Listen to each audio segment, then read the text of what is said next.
الحمدللہ وکفا وسلام علی عبادہ الذین اصطفا اما بعد فاعوذ باللہ من الشیطان الرجیم بسم اللہ الرحمن الرحیم رب اشرح لی صدری ویسر لی امری واحلل عقدۃ من لسانی یفقہوا قولی۔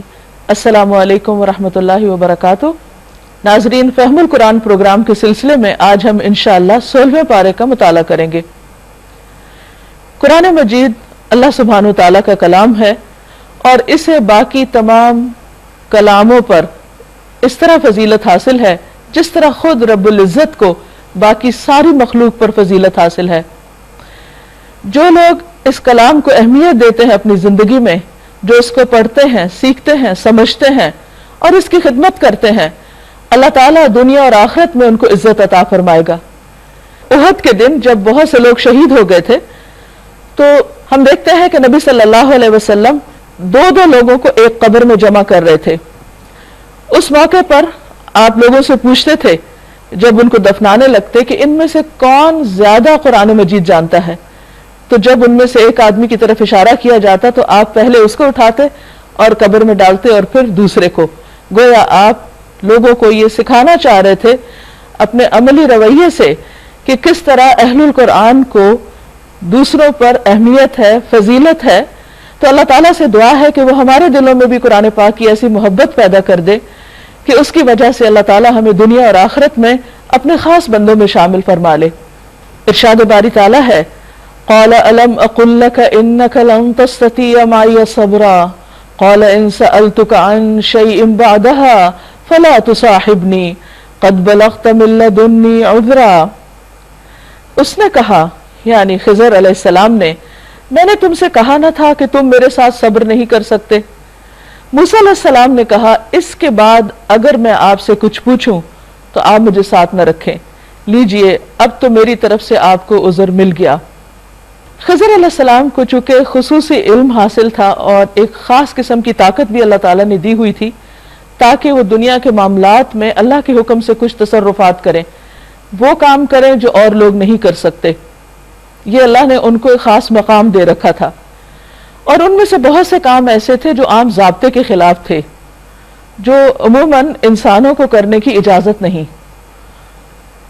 ہمیں جو دین ملا ہے، شریعت ملی ہے، اس کے اعتبار سے بہت سے کام ہمارے لیے درست نہیں، لیکن اللہ تعالیٰ کے خاص فرشتے یا خاص لشکر جن کو اللہ نے کائنات کے مختلف کاموں پر مامور کر رکھا ہے، ان کو اس کی اجازت ہے۔ مثلاً اگر ہم کسی کی جان لیں تو یہ قابل مواخذہ چیز ہے، لیکن اگر فرشتہ کسی کی جان آ کر لیتا ہے تو اس پر اس کی پوچھ نہیں، کیونکہ وہ اللہ کے اذن سے یہ کام کر رہا ہے۔ تو خضر علیہ السلام کو یہ معلوم تھا کہ وہ جس قسم کے کام کرنے والے ہیں وہ موسیٰ علیہ السلام دیکھ کر برداشت نہیں کر پائیں گے، تو انہوں نے پہلے سے ان کو وارن کر دیا کہ آپ صبر نہیں کر سکیں گے، اس لیے آپ میرے ساتھ نہیں رہ سکیں گے، زیادہ مجھ سے زیادہ نہیں سیکھ سکیں گے۔ تو اس پر انہوں نے عذر ظاہر کیا اور ایکسکیوز کیا، اور موسیٰ علیہ السلام نے عرض کیا کہ اب اس کے بعد میں ایسا نہیں کروں گا، اگر ایسا کروں تو بے شک پھر آپ مجھے اپنے ساتھ نہ رکھیں۔ نبی صلی اللہ علیہ وسلم نے فرمایا، اللہ تعالیٰ ہم پر اور موسیٰ علیہ السلام پر رحم فرمائے، کاش وہ صبر کر لیتے تو اپنے ساتھی سے بہت سے عجائب دیکھتے، یعنی نئی نئی باتیں انہیں پتہ چلتی، لیکن انہوں نے کہہ دیا کہ ان سألتک عن شیء بعدها فلا تصاحبنی قد بلغت من لدنی عذرا۔ اب کیا ہوتا ہے، دونوں ساتھ چلتے ہیں، پھر وہ آگے چلے یہاں تک کہ ایک بستی میں پہنچے اور وہاں کے لوگوں سے کھانا مانگا۔ حدیث میں آتا ہے کہ وہ ایک ایک جگہ پر ایک ایک مجلس میں جا کر گھومے، لیکن کسی نے ان کو کھانا نہیں دیا، مگر انہوں نے ان دونوں کی ضیافت سے انکار کر دیا۔ اب دیکھیے، ایک اللہ کے پیغمبر ہیں اور ایک اللہ کی خاص مخلوق ہیں، وہ فرشتے ہیں، یہ جو بھی، اور دونوں ہی اللہ کے چنے ہوئے ہیں، مگر چونکہ ان کا حال حلیہ ایسا نہیں تھا کہ لوگ اس سے پہچان سکیں، لہذا انہوں نے ان کی کوئی قدر نہیں کی۔ تو ضروری نہیں ہوتا کہ آپ اگر اللہ کے خاص مقرب بندے ہیں اور اللہ کے بہت پیارے ہیں تو دنیا میں ہر جگہ آپ کی عزت کی جائے اور آپ کو پریفرنس دی جائے، لیکن آخرت میں اللہ سبحانہ وتعالی انسانوں کے مقامات کو ان کے تقوی کے اعتبار سے اوپر نیچے کر دے گا۔ بہرحال وہاں انہوں نے ایک دیوار دیکھی جو گرا چاہتی تھی، اس شخص نے اس دیوار کو قائم کر دیا، کھڑا کر دیا۔ موسیٰ علیہ السلام نے کہا، اگر آپ چاہتے تو اس کام کی اجرت لے سکتے تھے، انہوں نے کھانا نہیں کھلایا اور آپ نے دیوار بنا دی. اس سے بھی پتہ چلتا ہے کہ بندہ مومن صرف جواب میں کوئی نیکی نہیں کرتا، اگر کوئی اس کی قدر نہ بھی کرے تو وہ اپنا فرض ضرور پورا کرتا ہے. یہاں پر انہوں نے جب دیکھا کہ مجھے اپنا کام کرنا ہے تو وہ اس سے بے نیاز ہو کے انہوں نے وہ دیوار بنائی کہ بستی والوں نے کھانا دیا یا نہیں، کچھ پوچھا یا نہیں. تو موسیٰ علیہ السلام نے مشورہ دیا کہ چونکہ آپ نے یہاں ان کا کام کیا تو آپ اجرت مانگ سکتے تھے. اس نے کہا بس میرا تمہارا ساتھ ختم. اب میں تمہیں ان باتوں کی حقیقت بتاتا ہوں جن پر تم صبر نہیں کر سکے. تو وہ سارے واقعات کی اب توجیح کرتے ہیں. اس کشتی کا معاملہ یہ ہے کہ وہ چند غریب آدمیوں کی تھی جو دریا میں محنت مزدوری کرتے تھے. میں نے چاہا کہ اسے عیبدار کر دوں کیونکہ آگے ایک ایسا بادشاہ کا علاقہ تھا جو ہر کشتی کو زبردستی چھین لیتا تھا. نبی صلی اللہ علیہ وسلم نے فرمایا جو شخص زمین کا کوئی ٹکڑا ظلم سے لے لیتا ہے یعنی قبضہ کر لیتا ہے بلا وجہ تو وہ اس ٹکڑے کے ساتھ 7ویں زمین تک دھنسایا جاتا رہے گا. یعنی اس کا اتنا بڑا جرم ہے کہ اس کو اتنی سخت سزا ملے گی. تو اب انہوں نے کشتی کو داغدار کر دیا. بعض اوقات ایسا ہوتا ہے کہ ہماری گاڑی کوئی ایسی چیز لگ جاتی ہے کہ اس کی شکل تھوڑی خراب ہو جاتی ہے، کوئی اور حادثہ پیش آ جاتا ہے، کبھی کپڑے جل جاتے ہیں، کبھی کچھ ہوتا ہے، استری کہیں لگ جاتی ہے تو اس پر انسان پریشان ہو جاتا ہے، بد دل ہو جاتا ہے اور سارا دن وہ پریشانی اور غم اپنے دل پہ لیے رکھتا ہے کہ یہ ایسا کیوں ہو گیا. ایسی چھوٹی چھوٹی چیزوں پر انسان کو پریشان نہیں ہونا چاہیے کیونکہ ان کی حکمتیں اللہ ہی جانتا ہے. کسی حادثے پہ بد دل ہونے کی بجائے انسان اس کو اللہ کا فیصلہ سمجھ کے قبول کر لے کہ کوشش کے باوجود اگر ایک نقصان سے نہیں بچ سکا تو اس میں ضرور کوئی مصلحت ہے. اگر ہمیں سمجھ نہیں آتی تو بھی اللہ کے فیصلے بہترین ہے. اب یہاں پر انہوں نے کشتی کو داغدار کیا تھا، بیکار نہیں کیا تھا. کس بنا پہ داغدار کیا تھا؟ تاکہ بادشاہ جو آگے آ رہا ہے، ظالم بادشاہ جو سب کی کشتیاں چھین رہا ہے، وہ اس کے اوپر نشان دیکھ کے اور اسے بظاہر بیکار دیکھ کے وہ اس کشتی کو چھینے گا نہیں اور اس طرح ان بچوں کا کاروبار چلتا رہے گا. رہا لڑکا تو اس کے والدین مومن تھے. ہمیں ڈر ہوا کہ یہ لڑکا اپنی سرکشی اور کفر سے ان کو تنگ کرے گا، اس لیے ہم نے چاہا کہ اس کا رب اس کے بدلے یعنی اس بچے کے بدلے ان کو ایسی اولاد دے جو اخلاق میں اس سے بہتر ہو اور جس سے صلہ رحمی بھی زیادہ متوقع ہو. یہاں سے پتہ چلتا ہے کہ اللہ تعالیٰ اپنے بندوں کی کہاں کہاں کیسے مدد کرتا ہے. بعض اوقات کسی کا کوئی بچہ فوت ہو جاتا ہے تو انسان بہت دکھی ہوتا ہے، غمگین ہوتا ہے، لیکن اللہ کو زیادہ پتا ہے کہ وہ بچہ ہمارے لیے کتنے فائدے کا، یہ کتنے نقصان کا ہے. یہ ایک غیب کے پردے میں اللہ کی مدد ہوتی ہے، لیکن چونکہ ہماری عقل بہت لمیٹڈ ہے، ہم بہت آگے تک دیکھ نہیں سکتے، اس لیے بار بار اللہ کے فیصلوں پر ہم پریشان ہوتے ہیں یا اس پر ہم برہم ہوتے ہیں اور بعض اوقات ہم ناراض بھی ہو جاتے ہیں، جو کہ بندے کا کام نہیں. اسے ہمیشہ ان سب چیزوں سے ظاہر سے پار ہو کے دیکھنے کی ضرورت ہے کہ اللہ تعالیٰ نے یہ کام یا یہ مشکل یا یہ تکلیف جو میری زندگی میں وہ لایا ہے اس کی کیا حکمت ہے. کیونکہ دراصل اللہ بندے کی بعض اوقات بھلائی چاہتا ہے اس تکلیف میں جو بندے کو ناپسند ہوتی ہے. رسول اللہ صلی اللہ علیہ وسلم نے فرمایا وہ لڑکا جسے خضر علیہ السلام نے قتل کیا وہ جب پیدا کیا گیا تو کافر ہی تھا. اس کے ماں باپ اس سے بڑی شفقت کرتے تھے، اگر وہ بالغ ہو جاتا تو ان کو سرکشی اور کفر کے اعتبار سے مغلوب کر دیتا. پھر اس کے بعد تیسرا قصہ اس دیوار کا معاملہ یہ ہے کہ یہ 2 یتیم لڑکوں کی ہے جو اس شہر میں رہتے ہیں. اس دیوار کے نیچے ان بچوں کے لیے خزانہ مدفون ہے اور ان کا باپ ایک نیک آدمی تھا، اس لیے تمہارے رب نے چاہا کہ یہ دونوں بچے بالغ ہوں اور اپنا خزانہ نکال لیں. رسول اللہ صلی اللہ علیہ وسلم نے فرمایا جس نے کسی اپنے یا دوسرے کے یتیم بچے کو اپنے ساتھ ملا لیا اور اسے غنی کر دیا یعنی اس کا خیال رکھا تو اس کے لیے جنت واجب ہو جاتی ہے. یہ تمہارے رب کی رحمت کی بنا پر کیا گیا ہے، میں نے کچھ اپنے اختیار سے نہیں کر دیا، یعنی میں بھی مامور ہوں، اللہ کے حکم سے سب کچھ کر رہا ہوں. یہ ہے حقیقت ان باتوں کی جن پر تم صبر نہ کر سکے. اور یہ موسیٰ علیہ السلام کی بات نہیں، ہم سب کا بھی یہی حال ہے کہ جب کوئی بھی چیز ہماری سمجھ میں نہیں آتی یا ہماری مرضی کے خلاف ہوتی ہے یا بظاہر ہمارے لیے تکلیف دہ ہوتی ہے تو ہم اس پہ صبر نہیں کر سکتے.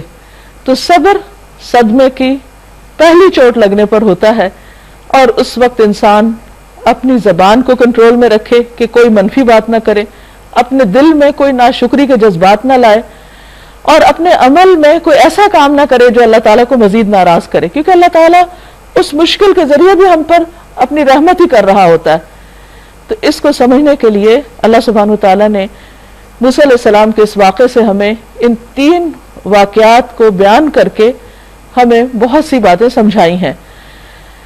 پھر اس کے بعد ذوالقرنین کے بارے میں، کیونکہ نبی صلی اللہ علیہ وسلم سے ان کے بارے میں سوال کیا گیا تھا، تو اس کی کچھ تفصیل، وَيَسْأَلُونَكَ عَنْ ذِي الْقَرْنَيْنِ، قرن عربی زبان میں سینگ کو کہتے ہیں، 2 سینگوں والا۔ بعض کہتے ہیں کہ اس سے مراد سائرس یا خسرو ہے، جو ایران کا ایک بہت عادل بادشاہ تھا، بہت منصف قسم کو، بہت اچھا انسان تھا۔ تو اللہ تعالیٰ نے اس کو دنیاوی اعتبار سے بھی بہت ترقی دی تھی۔ اس کے سر کے اوپر 2 سینگ تھے، یا وہ 2 لٹیں تھیں، یا یہ کہ اس کی سلطنت 2 طرف کو پھیلی ہوئی تھی، جس کی بنا پر اس کا لقب ذوالقرنین پڑ گیا۔ آپ کہیے کہ میں اس کا کچھ حال تم کو سناتا ہوں۔ ہم نے اس کو زمین میں اقتدار عطا کر رکھا تھا اور اسے ہر قسم کے اسباب اور وسائل بخشے تھے۔ یہ ضروری نہیں ہوتا کہ کوئی شخص نیکی کرے یا اچھے کام کرے تو دنیا اسے چھن جائے گی۔ یہ مثال ظاہر کرتی ہے کہ وہ عادل بادشاہ تھا، اللہ کو مانتا تھا، آخرت کو مانتا تھا، اس کے باوجود اللہ نے اس کے لیے دنیا کے اسباب مسخر کر دیے تھے۔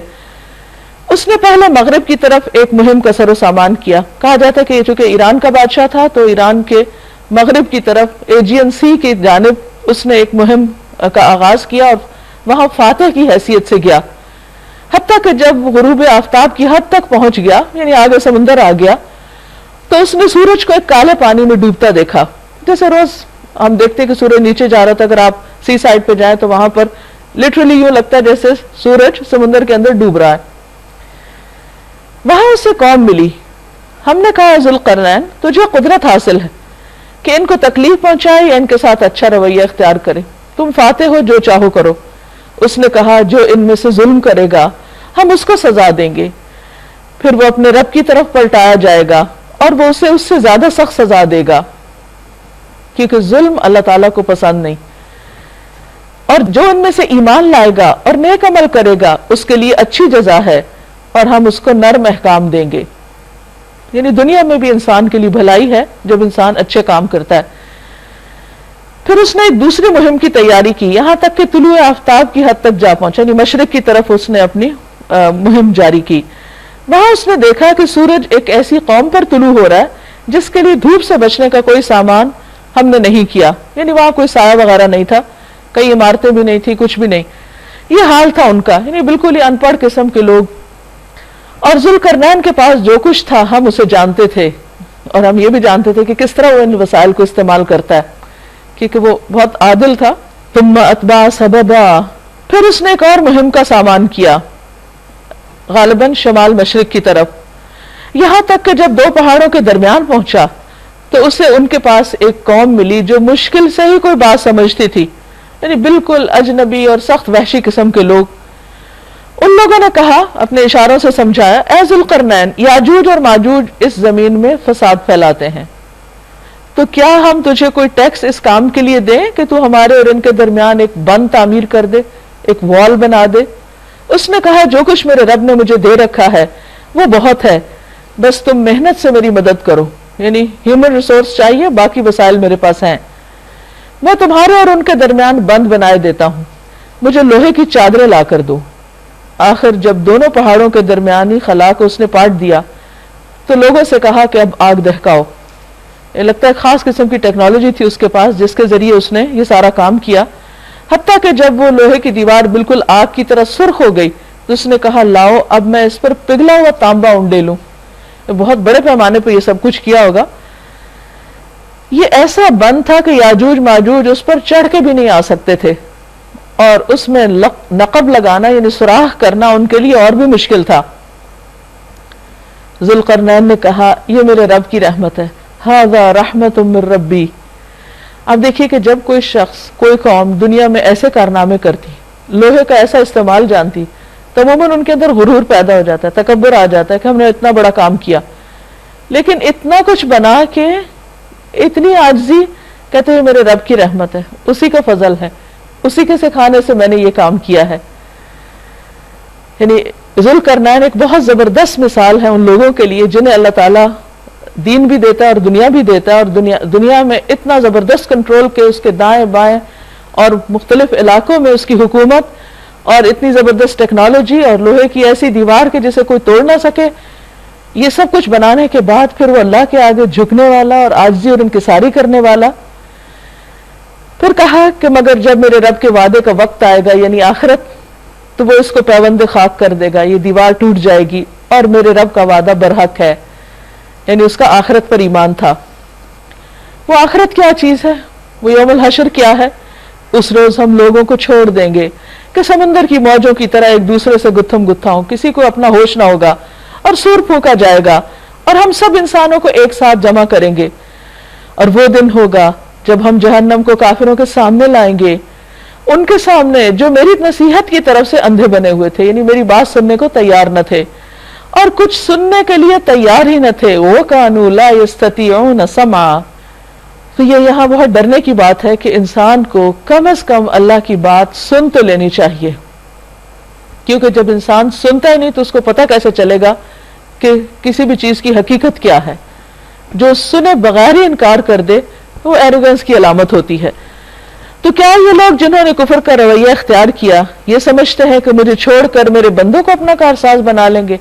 یعنی اگر مجھے بھلا دیا، میری طرف رجوع نہیں کیا تو کون ان کے کام آئے گا؟ ہم نے ایسے کافروں کے لیے ضیافت کے طور پر جہنم تیار کر رکھی ہے۔ قُلْ هَلْ نُنَبِّئُكُمْ بِالْأَخْسَرِينَ أَعْمَالًا، آپ کہیے کیا میں تمہیں بتاؤں کہ اپنے اعمال کے اعتبار سے سب سے زیادہ ناکام اور نامراد کون لوگ ہیں؟ یعنی سب سے زیادہ خسارے میں کون ہے؟ الذین ضل سعیہم فی الحیات الدنیا، یہ وہ لوگ ہیں جن کی زندگی میں ساری کی ساری جد و جہد راستے سے ہٹی رہی، جن کی ساری کوششیں دنیا کی زندگی میں ہی گم ہو گئیں۔ وَهُمْ يَحْسَبُونَ أَنَّهُمْ يُحْسِنُونَ صُنْعًا، اور وہ سمجھتے ہیں کہ وہ بہت اچھے کام کر رہے ہیں، یعنی ان کے سامنے آخرت نہیں ہے اور نہ آخرت کے لیے کوئی کام کرتے ہیں، بلکہ ساری کوششیں، ساری ایفرٹ صرف دنیا کمانے میں لگی ہوئی ہے۔ دنیا کمانا بری بات نہیں، لیکن آخرت کو بھلا کر کمانا انسان کے لیے نقصان دہ ہے۔ اور وہ سمجھتے رہے کہ وہ سب کچھ ٹھیک کر رہے ہیں۔ یہ وہ لوگ ہیں جنہوں نے اپنے رب کی آیات کو ماننے سے انکار کیا اور اس کے حضور پیشی کا یقین نہ کیا، یعنی ان کے دل میں یہ ایمان ہی نہیں کہ انہوں نے رب کے حضور کھڑے ہونا جا کر۔ فَحَبِطَتْ أَعْمَالُهُمْ، تو ان کے سارے اعمال ضائع ہو گئے۔ فَلَا نُقِيمُ لَهُمْ يَوْمَ الْقِيَامَةِ وَزْنًا، قیامت کے روز ہم انہیں کوئی وزن نہ دیں گے، یعنی ان کی بڑی بڑی کوششیں بیکار ہوں گی۔ ایک طرف ذوالقرنین کی کوشش، اس کو اللہ سبحانہ وتعالیٰ اس طرح اپریشیٹ کر رہے ہیں، وہ بھی دنیا کے کام کر رہے تھے، اور دوسری طرف یہ لوگ کہ جو اللہ کو بھلا کر دنیا کے کام کرے، ان کا ایک طرح سے کمپیریزن بھی سامنے آ رہا ہے کہ ان کے لیے آخرت میں کچھ نہ ہوگا۔ ذَلِكَ جَزَاؤُهُمْ جَهَنَّمْ، یہ ان کی جزا یا بدلہ جہنم ہے، بِمَا كَفَرُوا، کیونکہ انہوں نے کفر کیا، انکار کیا، وَاتَّخَذُوا آيَاتِي وَرُسُلِي هُزُوًا، اور انہوں نے میری آیات اور میرے رسولوں کا مذاق اڑایا۔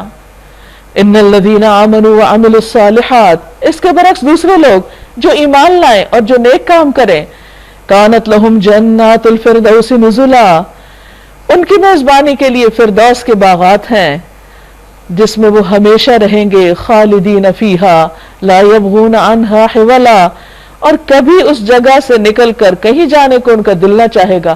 کیونکہ بہت سے لوگ کہتے ہیں اچھا جنت میں ہمیشہ رہنا ہوگا، بور نہیں ہو جائیں گے، دنیا میں تو نہیں بور ہوئے ابھی تک، تو جنت میں کون بور ہوگا؟ تو یہ بھی جنت کا انڈائریکٹلی مذاق اڑانا ہوتا ہے، یہ اس کی ناقدری کرنا کہ لوگ اس کے بارے میں سوچے ہی نہیں۔ تو یہاں پر فرمایا کہ جن کو فردوس مل جائے گی وہ تو وہاں سے کہیں لمحے بھر کے لیے بھی ادھر ادھر نہیں جانا چاہیں گے، اتنا دل لگے گا وہاں ان کا۔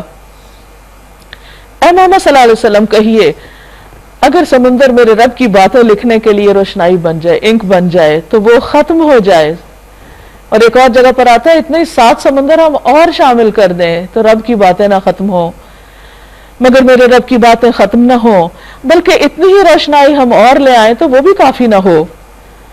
اے محمد صلی اللہ علیہ وسلم آپ کہیے کہ میں تو ایک انسان ہوں تم ہی جیسا، میری طرف وحی کی جاتی ہے کہ تمہارا خدا بس ایک ہی خدا ہے، بس جو کوئی اپنے رب کی ملاقات کا امیدوار ہو، فمن کان یرجو لقاء ربہ فلیعمل عملا صالحا، اسے چاہیے کہ نیک عمل کرے۔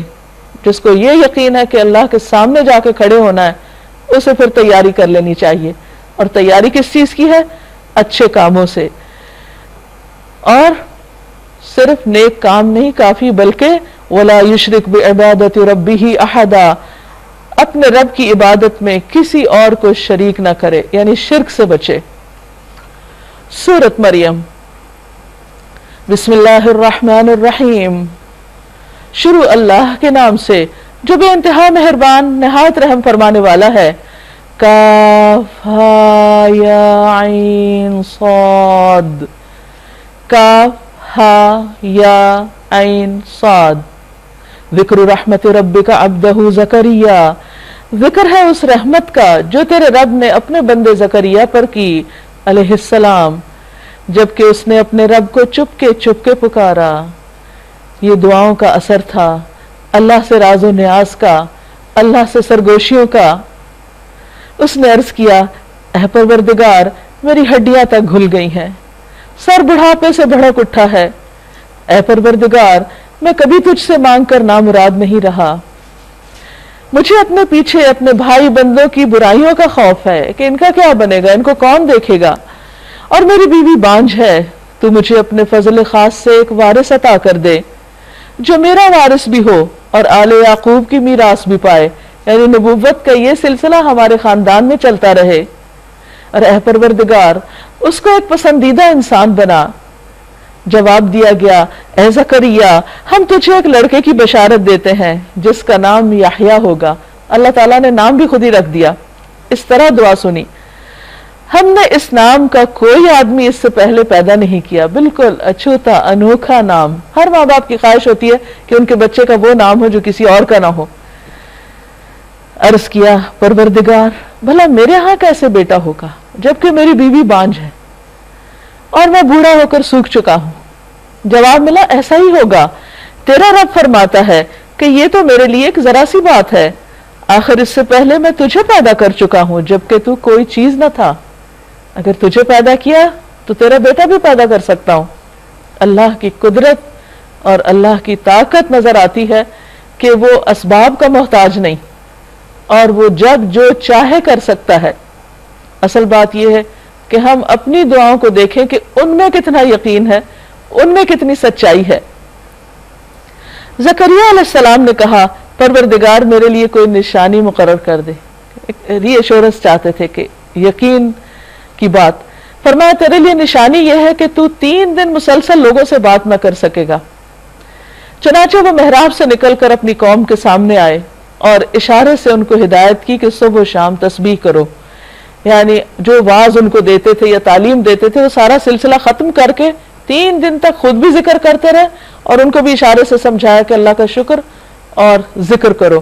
اور یہ حقیقت ہے کہ اللہ تعالیٰ بندے کو جب کوئی نعمت عطا کرے تو اس پر بندے کے لیے لازم ہے کہ وہ شکر کرے، اور زبان سے شکر ذکر کی صورت میں ہوتا ہے.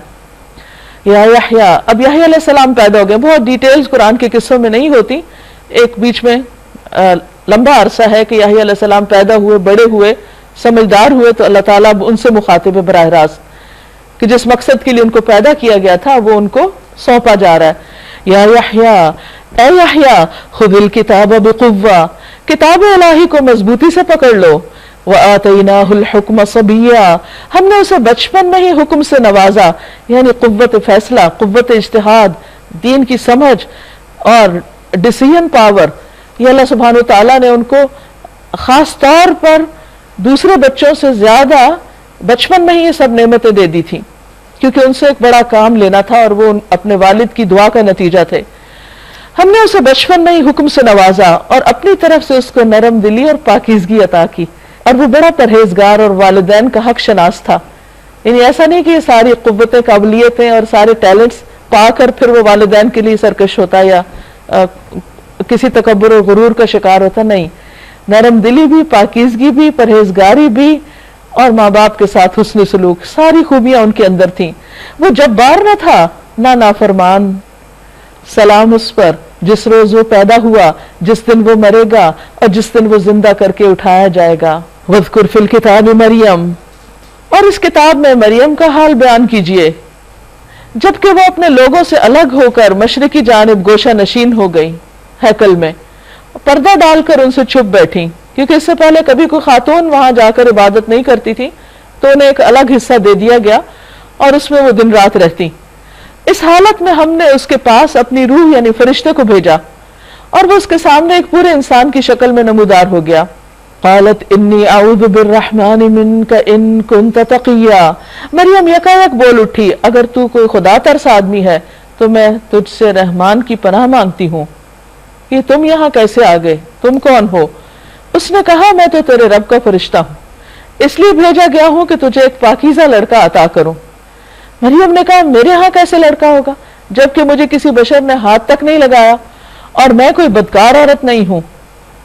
فرشتے نے کہا ایسا ہی ہوگا، تیرا رب فرماتا ہے کہ ایسا کرنا میرے لیے بہت آسان ہے، اور ہم یہ اس لیے کریں گے کہ اس لڑکے کو لوگوں کے لیے ایک نشانی بنائیں اور اپنی طرف سے ایک رحمت، اور یہ کام ہو کر رہنا ہے، کیونکہ اللہ سبحانہ وتعالیٰ نے بنی اسرائیل کے آخری دور میں اس سے پہلے کہ ان سے امامت چھین کر یا لے کر واپس لے کر کسی اور کو دی جاتی، عیسیٰ علیہ السلام کو ایک معجزے کے طور پر پیدا کیا، زبردست قوت خطابت عطا کی اور بہترین طریقے سے ان کو لوگوں کے سامنے معجزات دکھانے کا موقع دیا، کہ جس کا ذکر پیچھے گزر چکا ہے کہ کس طرح پرندہ بنا کے اسے پھونک مارتے وہ اڑنے لگتا اور لوگوں کو مختلف باتیں بتاتے۔ یہ اتنی کھلی نشانیاں تھیں کہ جس کا کوئی جواب نہیں تھا بنی اسرائیل کے پاس، لیکن انہوں نے ان کی بات ماننے کی بجائے ان کے ساتھ بہت سی زیادتیاں کی، حتیٰ کہ بادشاہ وقت کے کان بھر دیے ان کے خلاف اور ان کو سولی چڑھانے کے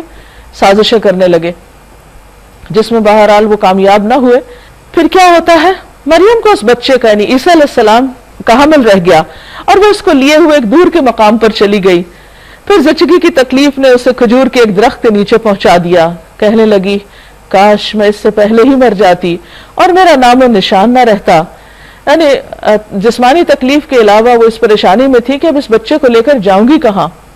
اور خاص طور پہ آپ دیکھیے کہ ایک وہ خاتون جو دن رات عبادت خانے میں رہ رہی ہیں، وہ جب ایک بچہ لیے ہوئے قوم کے پاس جائے گی تو لوگ اس کے بارے میں کیسی کیسی باتیں کریں گے۔ تو اس وقت وہ سخت پریشانی کے عالم میں تھی، تو اللہ سبحانہ وتعالیٰ اپنے بندے کو یوں ہی نہیں چھوڑ دیتا، اللہ نے فرشتہ بھیجا۔ فرشتے نے پائنتی سے اس کو پکار کر کہا غم نہ کر، فکر نہ کر، تیرے رب نے تیرے نیچے ایک چشمہ رواں کر دیا ہے، یعنی اس کا پانی پیو۔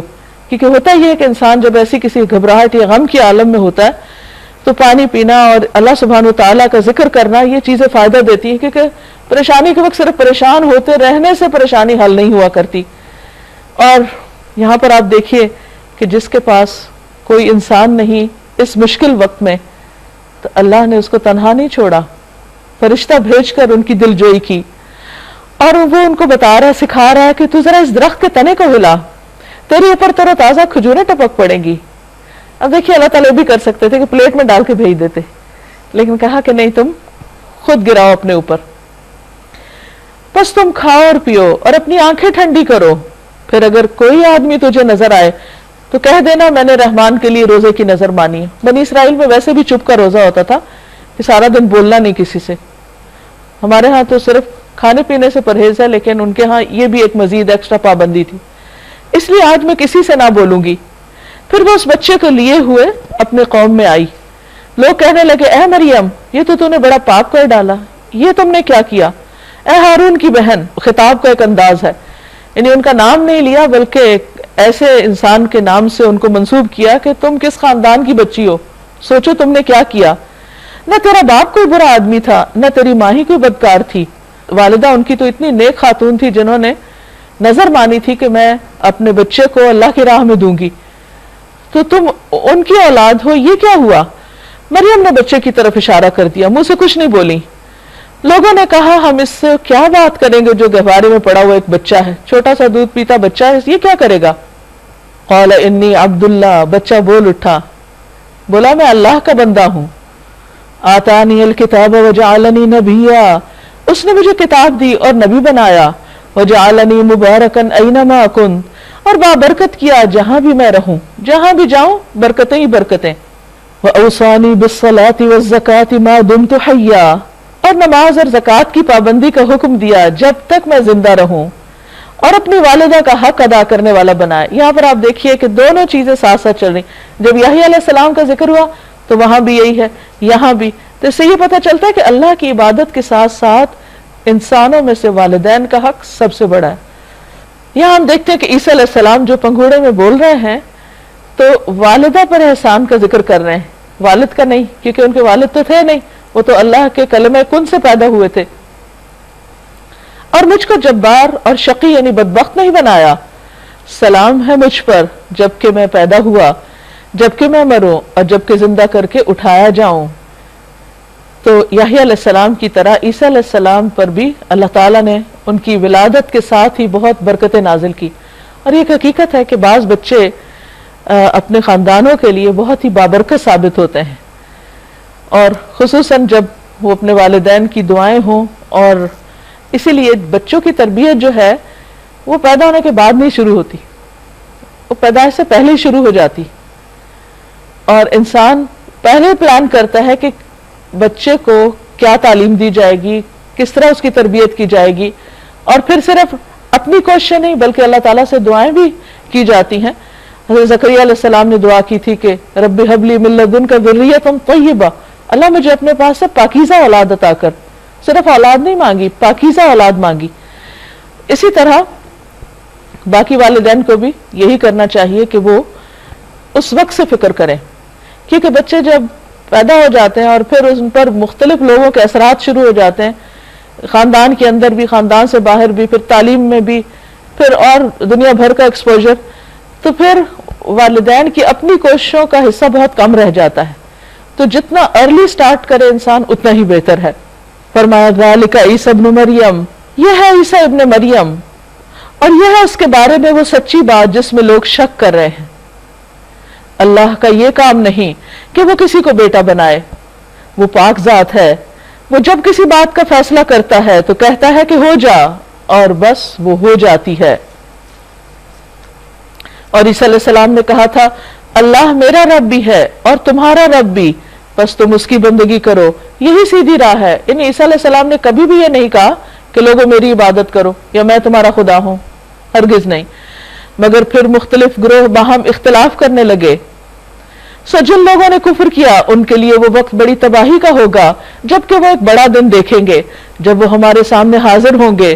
اس روز تو ان کے کان بھی خوب سن رہے ہوں گے اور ان کی آنکھیں بھی خوب دیکھتی ہوں گی.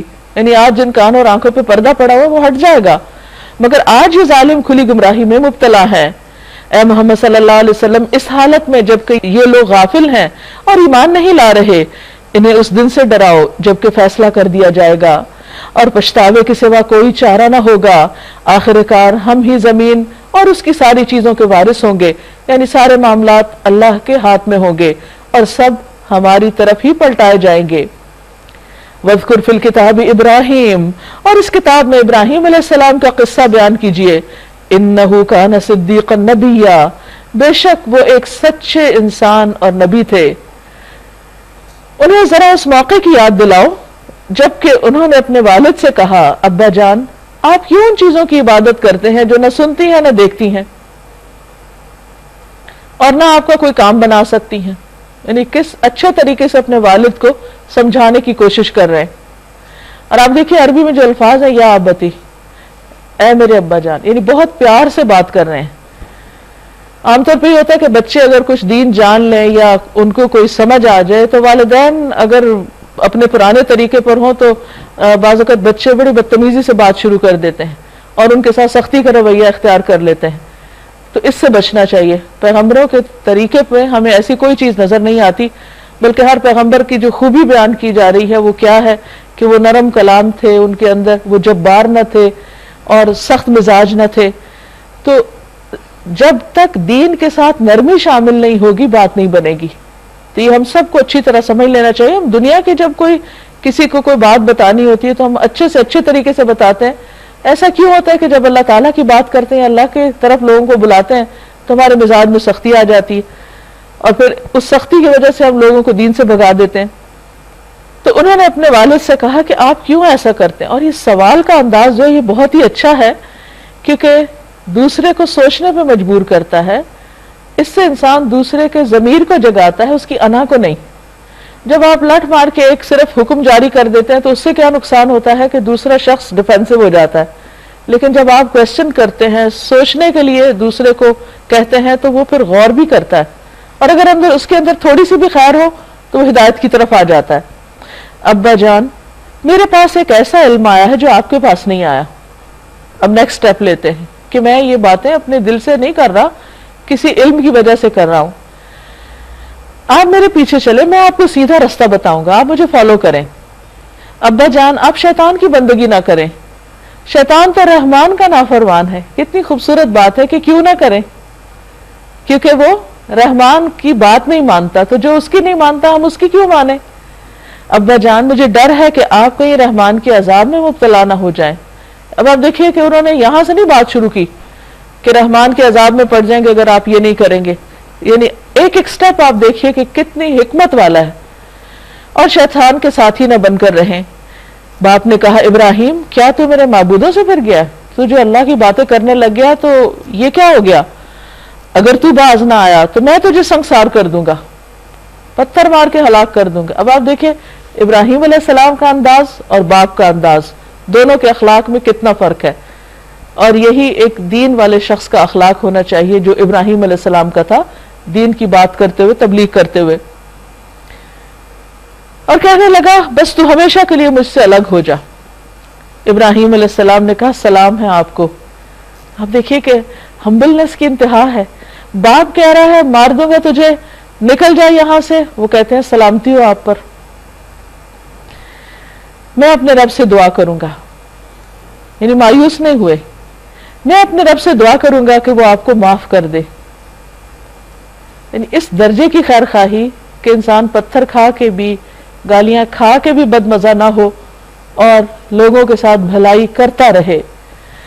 میرا رب مجھ پر بڑا مہربان ہے، میں آپ لوگوں کو بھی چھوڑتا ہوں اور ان ہستیوں کو بھی جنہیں آپ لوگ خدا کو چھوڑ کر پکارا کرتے ہیں، میں تو اپنے رب ہی کو پکاروں گا، امید ہے کہ میں اپنے رب کو پکار کے نامراد نہ رہوں گا۔ پھر کیا ہوا؟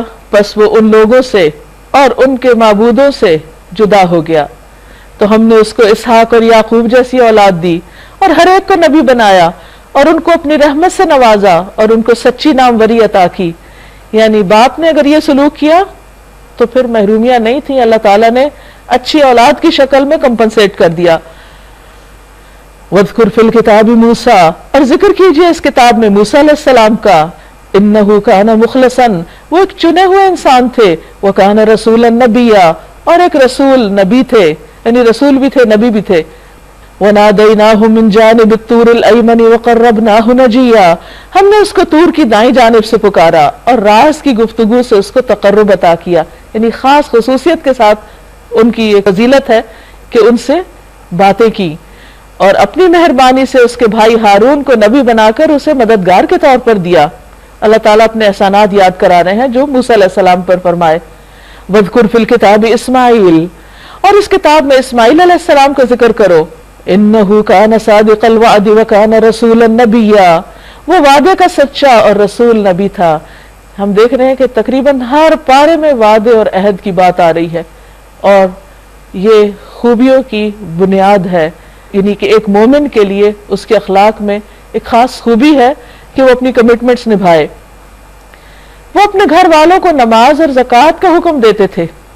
اسماعیل علیہ السلام کی ایک اور خاص بات بتائی جا رہی، رسول اللہ صلی اللہ علیہ وسلم نے فرمایا، اللہ تعالیٰ اس مرد پر رحم فرمائے جو رات کو اٹھے، نماز پڑھے اور اپنی بیوی کو بھی جگائے، اور اگر وہ نہ اٹھے تو اس کے چہرے پر پانی کے چھینٹے دے، اور اللہ اس عورت پر رحم کرے جو رات کو اٹھے، نماز پڑھے، شوہر کو بھی جگائے، اگر وہ نہ اٹھے تو اس کے منہ پہ پانی چھڑک دے۔ کان عند ربہ مرضیا، اور اپنے رب کے نزدیک ایک پسندیدہ انسان تھے۔ اس سے بڑی کوئی چیز انسان کے لیے دنیا میں کوئی بڑی خوشخبری نہیں ہو سکتی کہ کسی کو یہ پتا چل جائے کہ اس کا رب اس سے راضی اور خوش ہے۔ وَاذْكُرْ فِي الْكِتَابِ إِدْرِيسَ، اور اس کتاب میں ادریس علیہ السلام کا ذکر کرو۔ بعض روایات میں آتا ہے کہ نوح علیہ السلام سے بھی پہلے دنیا میں آئے تھے۔ إِنَّهُ كَانَ صِدِّيقًا نَبِيًّا، وہ ایک سچے راست باز اور نبی تھے۔ وَرَفَعْنَاهُ مَكَانًا عَلِيًّا، اور ہم نے انہیں بلند مقام پر اٹھایا تھا، یعنی اپنی خوبیوں کی وجہ سے بلند رتبہ پایا۔ اولئک الذین انعم اللہ علیہم، یہ وہ لوگ ہیں جن پر اللہ نے اپنا انعام فرمایا، یہ ہے خوش قسمت لوگ، من النبیین من ذریت آدم، آدم کی اولاد میں سے جو انبیاء ہیں، یہ چنے ہوئے لوگ ہیں، سب سے بہترین لوگ ہیں، وممن حملنا مع نوح، اور ان میں سے جن کو ہم نے نوح علیہ السلام کے ساتھ سوار کیا، یعنی ان کی اولاد میں سے، ومن ذریت ابراہیم و اسرائیل، اور ابراہیم اور اسرائیل یعنی یعقوب علیہ السلام کی اولاد میں سے بھی، وممن ہدینا واجتبینا، اور ان میں سے جن کو ہم نے ہدایت دی اور ہم نے چن لیا، اذا تتلی علیہم آیات الرحمن، جب ان پر رحمان کی آیات پڑھی جاتی تھیں، خروا سجدا وبکیا، تو وہ سجدے میں روتے ہوئے گر پڑتے تھے۔ یہ ان کی خاص خوبی تھی کہ اللہ کے کلام کے آگے ان کے دل اتنے نرم تھے، یہ ان کے دلوں کا حال تھا۔ آج ہم بھی اللہ کے کلام کو پڑھتے ہیں، تلاوت بھی کرتے ہیں، سنتے بھی ہیں، کہ ہمارے دلوں پر یہ اثر نہیں ہوتا۔ تو جن کے ان لوگوں کو اللہ نے چنا کس بنا پر، جیسے کہ ایک حدیث میں آتا ہے کہ اللہ سبحانہ وتعالیٰ نے جب آدم علیہ السلام کی اولاد کے دل دیکھے تو سب سے بہترین دل محمد صلی اللہ علیہ وسلم کا پایا، تو انہیں اپنے کام کے لیے چن لیا۔ تو اسی طرح اللہ تعالیٰ کسی کی شکل نہیں دیکھتا، کسی کا مال نہیں دیکھتا، وہ اس کا دل دیکھتا ہے، کیونکہ وہ دوسروں کو نظر نہیں آتا مگر اللہ کو نظر آتا ہے۔ تو وہ دیکھتا ہے کہ اس کے اندر کتنی خیر اور خوبی ہے، کتنی بھلائی ہے، وہ اندر سے انسان کتنا سچا ہے، اپنی نیت کا کتنا کھرا ہے، اور جب انسان کے اندر یہ اخلاص ہوتا ہے تو اللہ تعالیٰ اس کو مزید بھلائیوں سے نوازتے ہیں، صرف دنیا میں نہیں، اس کی زندگی میں، اس میں بھی، لیکن اس کے مرنے کے بعد بھی وہ سلسلے جاری رہتے ہیں۔ جیسے ابراہیم علیہ السلام کے ہم دیکھتے ہیں کہ کس طرح نسلوں میں ان کی خیر جاری ہو گئی۔ یہاں پر سجدہ ہے، فخلف من بعدهم خلف اضاعوا الصلاة واتبعوا الشهوات فسوف يلقون غیا، پھر ان کے بعد وہ ناخلف لوگ ان کے جانشین ہوئے، یعنی ان پیغمبروں کی اولادوں میں سے بھی بعض جنہوں نے نماز کو ضائع کر دیا اور خواہشات نفس کی پیروی کی، بس قریب ہے کہ وہ گمراہی کے انجام سے دوچار ہوں۔ کیونکہ نبی صلی اللہ علیہ وسلم نے بھی ایک پیشن گوئی کی تھی کہ میرے 60 سال کے بعد ایسے لوگ آئیں گے جو اپنی خواہشات کے پیچھے لگ جائیں گے اور نمازوں کو ضائع کر دیں گے، اس کی ان کے نزدیک اہمیت نہیں رہے گی۔ اور پھر ان کا انجام بھی بتا دیا، الا من تاب وآمن وعمل صالحا، مگر جو توبہ کر لے، یعنی پچھلی زندگی میں جو غلطیاں ہوئیں سو ہوئیں، آئندہ کے لیے پلٹ آئیں، وآمن، ایمان لے آئیں، کیونکہ جب انسان نماز نہیں پڑھتا تو ایمان میں بھی خلل ہو جاتا ہے، وعمل صالحا، اور نیک کام کرنے لگے، نہیں باقی نیک کام بھی اچھے ہیں لیکن نماز ٹاپ آف دا لسٹ۔ فَأُولَٰئِكَ يَدْخُلُونَ الْجَنَّةَ وَلَا يُظْلَمُونَ شَيْئًا، ایسے لوگ جنت میں داخل ہوں گے اور ان کے حق میں ذرا برابر بھی حق تلفی نہ ہوگی، ان پہ ظلم نہیں کیا جائے گا، ان کے نیک اعمال کا پورا پورا بدلہ ان کو دے دیا جائے گا۔ کیسی ہے وہ جنت؟ جنات عدن التی وعد الرحمن عبادہ بالغیب، ہمیشہ رہنے والی جنتیں، جنت عدن جس کا رحمان نے اپنے بندوں سے در پردہ وعدہ کر رکھا ہے، یعنی ان سامنے ابھی دکھائی نہیں لیکن وعدہ ہے کہ ان کو دیا جائے گا۔ انہ کان وعدہ مأتیا، اس کا وعدہ پورا ہو کر رہنا ہے، یقیناً پورا ہوگا۔ اگر اللہ اپنے بندوں سے وعدے پورے کرنے کا بار بار حکم دیتا ہے تو یہ کیسے ہو سکتا ہے کہ وہ خود وعدہ کی خلاف ورزی کرے؟ کیسی ہے وہ جنت؟ لا يسمعون فیہا لغوا الا سلاما، وہاں وہ کسی قسم کی کوئی لغو بےہودہ بات نہ سنیں گے، یعنی ان کے کانوں کو بھی قرار آ جائے گا۔ دنیا میں آپ دیکھیں آپ کے پاس ساری نعمتیں ہوں، لیکن اگر آپ کا کسی بد اخلاق شخص سے واسطہ ہو اور وہ اس کی زبان اچھی نہ ہو تو چھوٹی چھوٹی باتیں آپ کو تکلیف میں مبتلا رکھیں، حتیٰ کہ آپ اپنی زندگی کی ساری نعمتیں بھول جاتے ہیں صرف دوسرے شخص کی بد زبانی کی وجہ سے۔ تو یہ ایک بہت ہی پینفل چیز ہوتی ہے کہ انسان ایسے لوگوں میں ہو کہ جو زبان کے اچھے نہ ہوں۔ وہاں پر کیا ہے کہ جنت میں دور دور کوئی ایسا شخص نہیں ہوگا کہ جو اپنی زبان سے کسی کو تکلیف دے یا ان کو کوئی ایسی بات سننی پڑے جو ان کے دل دماغ کے اوپر ایک پریشانی کا باعث ہو۔ الا سلاما، مگر سلامتی، پیس، امن۔ وَلَهُمْ رِزْقُهُمْ فِيهَا بُكْرَةً وَعَشِيًّا، اور ان کے لیے ان کا رزق صبح اور شام ہوگا، اور اس کے علاوہ بھی جب وہ چاہیں۔ تِلْكَ الْجَنَّةُ الَّتِي نُورِثُ مِنْ عِبَادِنَا مَنْ كَانَ تَقِيًّا، یہ ہے وہ جنت جس کا وارث ہم اپنے بندوں میں سے اس کو بنائیں گے جس نے تقوی اختیار کیا، جو اللہ سے ڈرتا رہا۔ اے محمد صلی اللہ علیہ وسلم، ہم آپ کے رب کے حکم کے بغیر نہیں اترا کرتے. آپ صلی اللہ علیہ وسلم کا دل چاہتا تھا کہ جبریل بار بار آئے، اور آپ نے ان سے پوچھا تو انہوں نے کہا کہ جب اللہ کا حکم ہوتا ہے، اذن ہوتا ہے، جب ہم آتے ہیں. جو کچھ ہمارے آگے ہے اور جو کچھ پیچھے ہے اور جو کچھ اس کے درمیان ہے، ہر چیز کا مالک وہی ہے، اور تمہارا رب بھولنے والا نہیں ہے. وہ رب ہے آسمانوں اور زمین کا اور ان ساری چیزوں کا جو آسمان اور زمین کے درمیان ہے. بس تم اس کی بندگی کرو اور اس کی بندگی پر ثابت قدم رہو. کیا ہے کوئی ہستی تمہارے علم میں اس کی ہم پایا، اس جیسی، اس کے برابر؟ کوئی بھی نہیں. لا الہ الا ہو.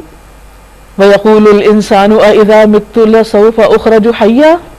انسان کہتا ہے کیا واقعی جب میں مر چکوں گا تو پھر زندہ کر کے نکال لایا جاؤں گا؟ یعنی بہت سے لوگوں کا آج دنیا میں یہ بلیف ہو گیا کہ کس نے دیکھی ہے آخرت، اور یہ کیسے ممکن ہے کہ انسان مر جائے اور پھر اس کو دوبارہ زندہ کر لیا جائے. أَوَلَا يَذْكُرُ الْإِنسَانُ أَنَّا خَلَقْنَاهُ مِن قَبْلُ وَلَمْ يَكُ شَيْئًا. کیا انسان کو یاد نہیں آتا کہ ہم پہلے اس کو پیدا کر چکے ہیں جبکہ وہ کچھ بھی نہیں تھا؟ تو جو رب ایک بار پیدا کر سکتا ہے، عدم سے وجود میں لا سکتا ہے، تو وہ دوبارہ کیوں نہیں پیدا کر سکتا؟ اس میں کیا مشکل ہے؟ جو واقعہ اس وقت ہم اپنی آنکھوں کے سامنے دیکھ رہے ہیں، کیا وہ دوبارہ ریپیٹ نہیں ہو سکتا؟ لازمی طور پہ ہو سکتا ہے، اس لیے اس میں شک کی ضرورت ہی نہیں. تیرے رب کی قسم، فَوَرَبِّكَ لَنَحْشُرَنَّهُمْ، ہم ضرور ان سب کو اکٹھا کریں گے، ہم دوبارہ اٹھائیں گے، ان کو حشر میں جمع کریں گے، اور ان کے شیاطین کو بھی گھیر لائیں گے جنہوں نے ان کو ورغلایا تھا. پھر جہنم کے گرد لا کر انہیں گھٹنوں کے بل گرا دیں گے، ذلیل و خوار کریں گے، ان کی ساری سرکشی دور ہو جائے گی. پھر ہر گروہ میں سے ہر اس شخص کو چھانٹ لیں گے جو رحمان کے مقابلے میں زیادہ سرکش بنا ہوا تھا. جو سرکشوں کا لیڈر بنا ہوا تھا اس کو ہم پکڑیں گے.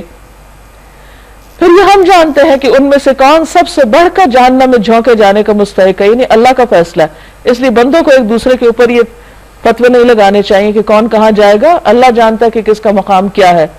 وَإِن مِّنكُمْ إِلَّا وَارِدُهَا، اور تم میں سے کوئی ایسا نہیں جو اس پر وارد نہ ہو، کیونکہ پل صراط جس پر سے گزر کر جنت میں لوگ جائیں گے یہ جہنم کے اوپر فکس کی گئی ہے. کوئی ایسا نہیں جو اس پر وارد نہ ہو.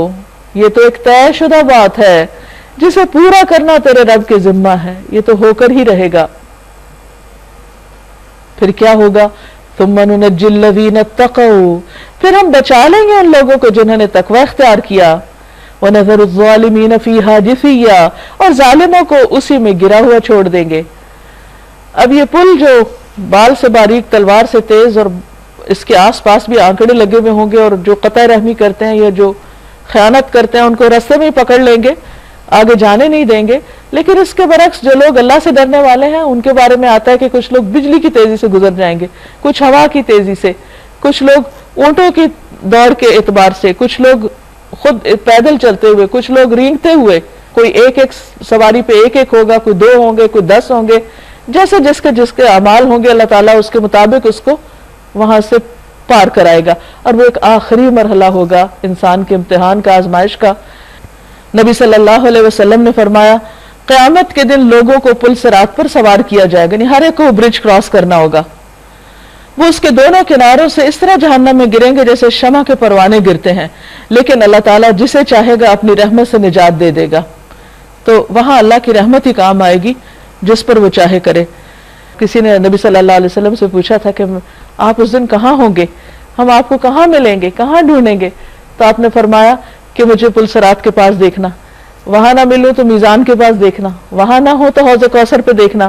یعنی آپ صلی اللہ علیہ وسلم ان 3 جگہوں پر اپنی امت کے احوال کو دیکھ رہے ہوں گے کہ کوئی ادھر پریشان ہے، کوئی ادھر پیاسا ہے، کوئی ادھر کسی مشکل میں ہے. اس سے اندازہ لگائیے کہ نبی صلی اللہ علیہ وسلم کے دل میں اپنی امت کی کتنی خیرخواہی تھی، کتنی محبت تھی، کیا احساس تھا کہ وہ اس دن، حالانکہ وہ تو اللہ کے چنے ہوئے بندے ہیں، انہیں تو اللہ تعالیٰ سب سے پہلے سب لوگوں کو وہاں کھڑا کرے اور ان کو سب سے پہلے جنت میں پہنچا دے، لیکن وہ پہلے اپنی امت کو دیکھیں گے اور پھر وہاں جائیں گے. تو اس سے نبی صلی اللہ علیہ وسلم کی محبت اور قدردانی ہمارے دل میں اور زیادہ بڑھ جاتی ہے. بہرحال یہ ایک مشکل ترین مقام ہوگا اور ہر ایک کا راستہ وہی ہے. اس جنت میں جانے کے لیے کوئی ادھر ادھر سے کوئی شارٹ کٹ نہیں، اور وہ ایک سخت گھبراہٹ کا وقت ہوگا، لیکن جس پر اللہ رحمت کرے اس کے لیے وہ آسان ہو جائے گا، اس کے لیے وہ چند لمحوں کی بات ہوگی اور وہ پار ہو جائے گا. وَإِذَا تُتْلَى عَلَيْهِمْ آيَاتُنَا بَيِّنَاتٍ، ان لوگوں کو جب ہماری کھلی کھلی آیات سنائی جاتی ہیں تو انکار کرنے والے ایمان لانے والوں سے کہتے ہیں بتاؤ ہم دونوں گروہوں میں سے کون بہتر حالت میں ہے اور کس کی مجلسیں زیادہ شاندار ہیں. یعنی نبی صلی اللہ علیہ وسلم کے آس پاس تو غریب لوگ بیٹھے ہوئے ہیں اور مکہ کے جو سردار ہیں ان کی مجلسیں بڑی عالی شان ہیں، اور وہ ظاہری نظر آنے والی چیزوں سے کمپیئر کرتے تھے کہ کون اچھا ہے کون بہتر ہے. وہ سمجھتے تھے چونکہ ہماری شان و شوکت زیادہ اس لیے ہم حق پر ہیں. اور نبی صلی اللہ علیہ وسلم کے آس پاس بلال اور خباب اور اس طرح کے مظلوم لوگ ہیں تو ان کی کوئی ویلیو نہیں. حالانکہ یہ صرف ان کا اپنا خیال تھا، اپنی طرف سے یا اپنی نظر سے دیکھ رہے تھے. اللہ تعالیٰ فرماتے ہیں حالانکہ ان سے پہلے ہم کتنی ہی ایسی قوموں کو ہلاک کر چکے ہیں جو ان سے زیادہ سر و سامان رکھتی تھیں اور ظاہری شان و شوکت میں ان سے زیادہ بڑی ہوئی تھیں. فرعون کو دیکھو، اس کے سر و سامان کو دیکھو، اور عاد سمود، ان کے مکانات، ان کے محلات، وہ سب کدھر گئے. ان سے کہو جو شخص گمراہی میں مبتلا ہوتا ہے اسے رحمان ڈھیل دے دیا کرتا ہے. یہاں تک کہ جب ایسے لوگ وہ چیز دیکھ لیتے ہیں جس کا ان سے وعدہ کیا گیا ہے، خواہ وہ عذاب الہی ہو یا قیامت کی گھڑی، تب انہیں معلوم ہو جاتا ہے کہ کس کا حال خراب ہے اور کس کا جتھا کمزور. اس کے برعکس جو لوگ راہ راست اختیار کرتے ہیں اللہ ان کو راست روی میں ترقی عطا فرماتا ہے. والباقیات الصالحات خیر عند ربک ثوابا ثوابا وخیر مردا، اور باقی رہ جانے والی نیکیاں ہی تیرے رب کے نزدیک جزا اور انجام کے اعتبار سے بہتر ہیں. یعنی یہاں دو طرح کے لوگ ہیں، ایک اللہ سے دور جانے والے اور ایک اللہ کی طرف آنے والے. جو آنا چاہتے ہیں اللہ تعالیٰ ان کی ہدایت میں اور اضافہ کرتا ہے اور ان کو ان کاموں اور ان اعمال کی توفیق دیتا ہے جو ہمیشہ کے لیے باقی رہنے والے ہوں اور جن کا انجام بہتر ہو. پھر تھی نے دیکھا اس شخص کو جو ہماری آیات کو ماننے سے انکار کرتا ہے، نہیں ہمارے احکامات کو نہیں مانتا اور کہتا ہے میں تو مال اور اولاد سے نوازا ہی جاتا رہوں گا. یعنی مجھے کیا ضرورت ہے کہ میں اللہ کی عبادت کروں، میرے پاس پہلے ہی بہت کچھ ہے اور میں یہ سب ختم نہیں ہونے والا، میں ہمیشہ اسی حال میں رہوں گا. کیا اسے غیب کا پتہ چل گیا ہے؟ یعنی اس نے اپنی قسمت اپنے ہاتھ سے خود لکھ رکھی ہے یا اس نے رحمان سے کوئی وعدہ لے رکھا ہے؟ ہرگز نہیں. جو کچھ یہ کہتا ہے اسے ہم لکھ لیں گے اور اس کے لیے سزا میں اور زیادہ اضافہ کریں گے. جس سر و سامان اور لاؤ لشکر کا یہ ذکر کر رہا ہے وہ سب ہمارے پاس رہ جائے گا اور یہ اکیلا ہمارے سامنے حاضر ہوگا. یعنی دنیا کا مال تو دنیا میں ہی رہ جائے گا، قبر میں تو کوئی ساتھ لے کے نہیں جاتا اور حشر میں تو بالکل اکیلے اکیلے خالی ہاتھ ہی سب اٹھیں گے. ان لوگوں نے اللہ کو چھوڑ کر اپنے کچھ خدا بنا رکھے ہیں تاکہ وہ ان کے مددگار ہوں. کوئی مددگار نہ ہوگا، وہ سب ان کی عبادت کا انکار کریں گے اور الٹے ان کے مخالف بن جائیں گے. یعنی انہوں نے دنیا میں ایسے لوگوں کے ساتھ تعلقات قائم کر رکھے ہیں جن کے بارے میں یہ سمجھتے ہیں کہ وہ ان کی عزت کا سبب ہوں گے، لیکن کوئی ان کی عزت کا سبب نہیں ہوگا. وہاں تو عزت والے وہی ہوں گے جن کے اندر تقوی ہوگا.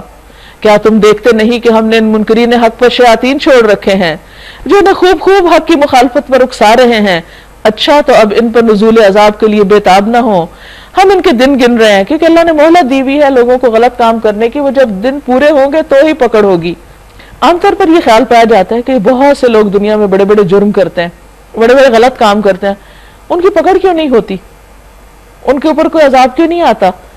تو اس کی کیا وجہ ہے؟ اس کی وجہ یہ کہ اللہ تعالیٰ نے ہر ایک کو کام کی آزادی دے رکھی ہے. کوئی اچھا کرے یا برا کرے اس کا ایک وقت مقرر ہے اور وہ وقت گزرتا ہے تو پکڑ ہوتی ہے اور انسان اس مہلت میں بھول جاتا ہے. وہ سمجھتا ہے میں ٹھیک کر رہا ہوں، لیکن جب پکڑ ہوتی ہے تو پھر پلٹنے کا ٹائم نہیں ہوتا. پھر فرمایا وہ دن آنے والا ہے یوم نحشر المتقین الی الرحمن وفدا، جب متقی لوگوں کو ہم مہمانوں کی طرح رحمان کے حضور پیش کریں گے. زبردست ڈیلیگیشنز جو اللہ تعالیٰ سے ملاقات کے لیے جائیں گے.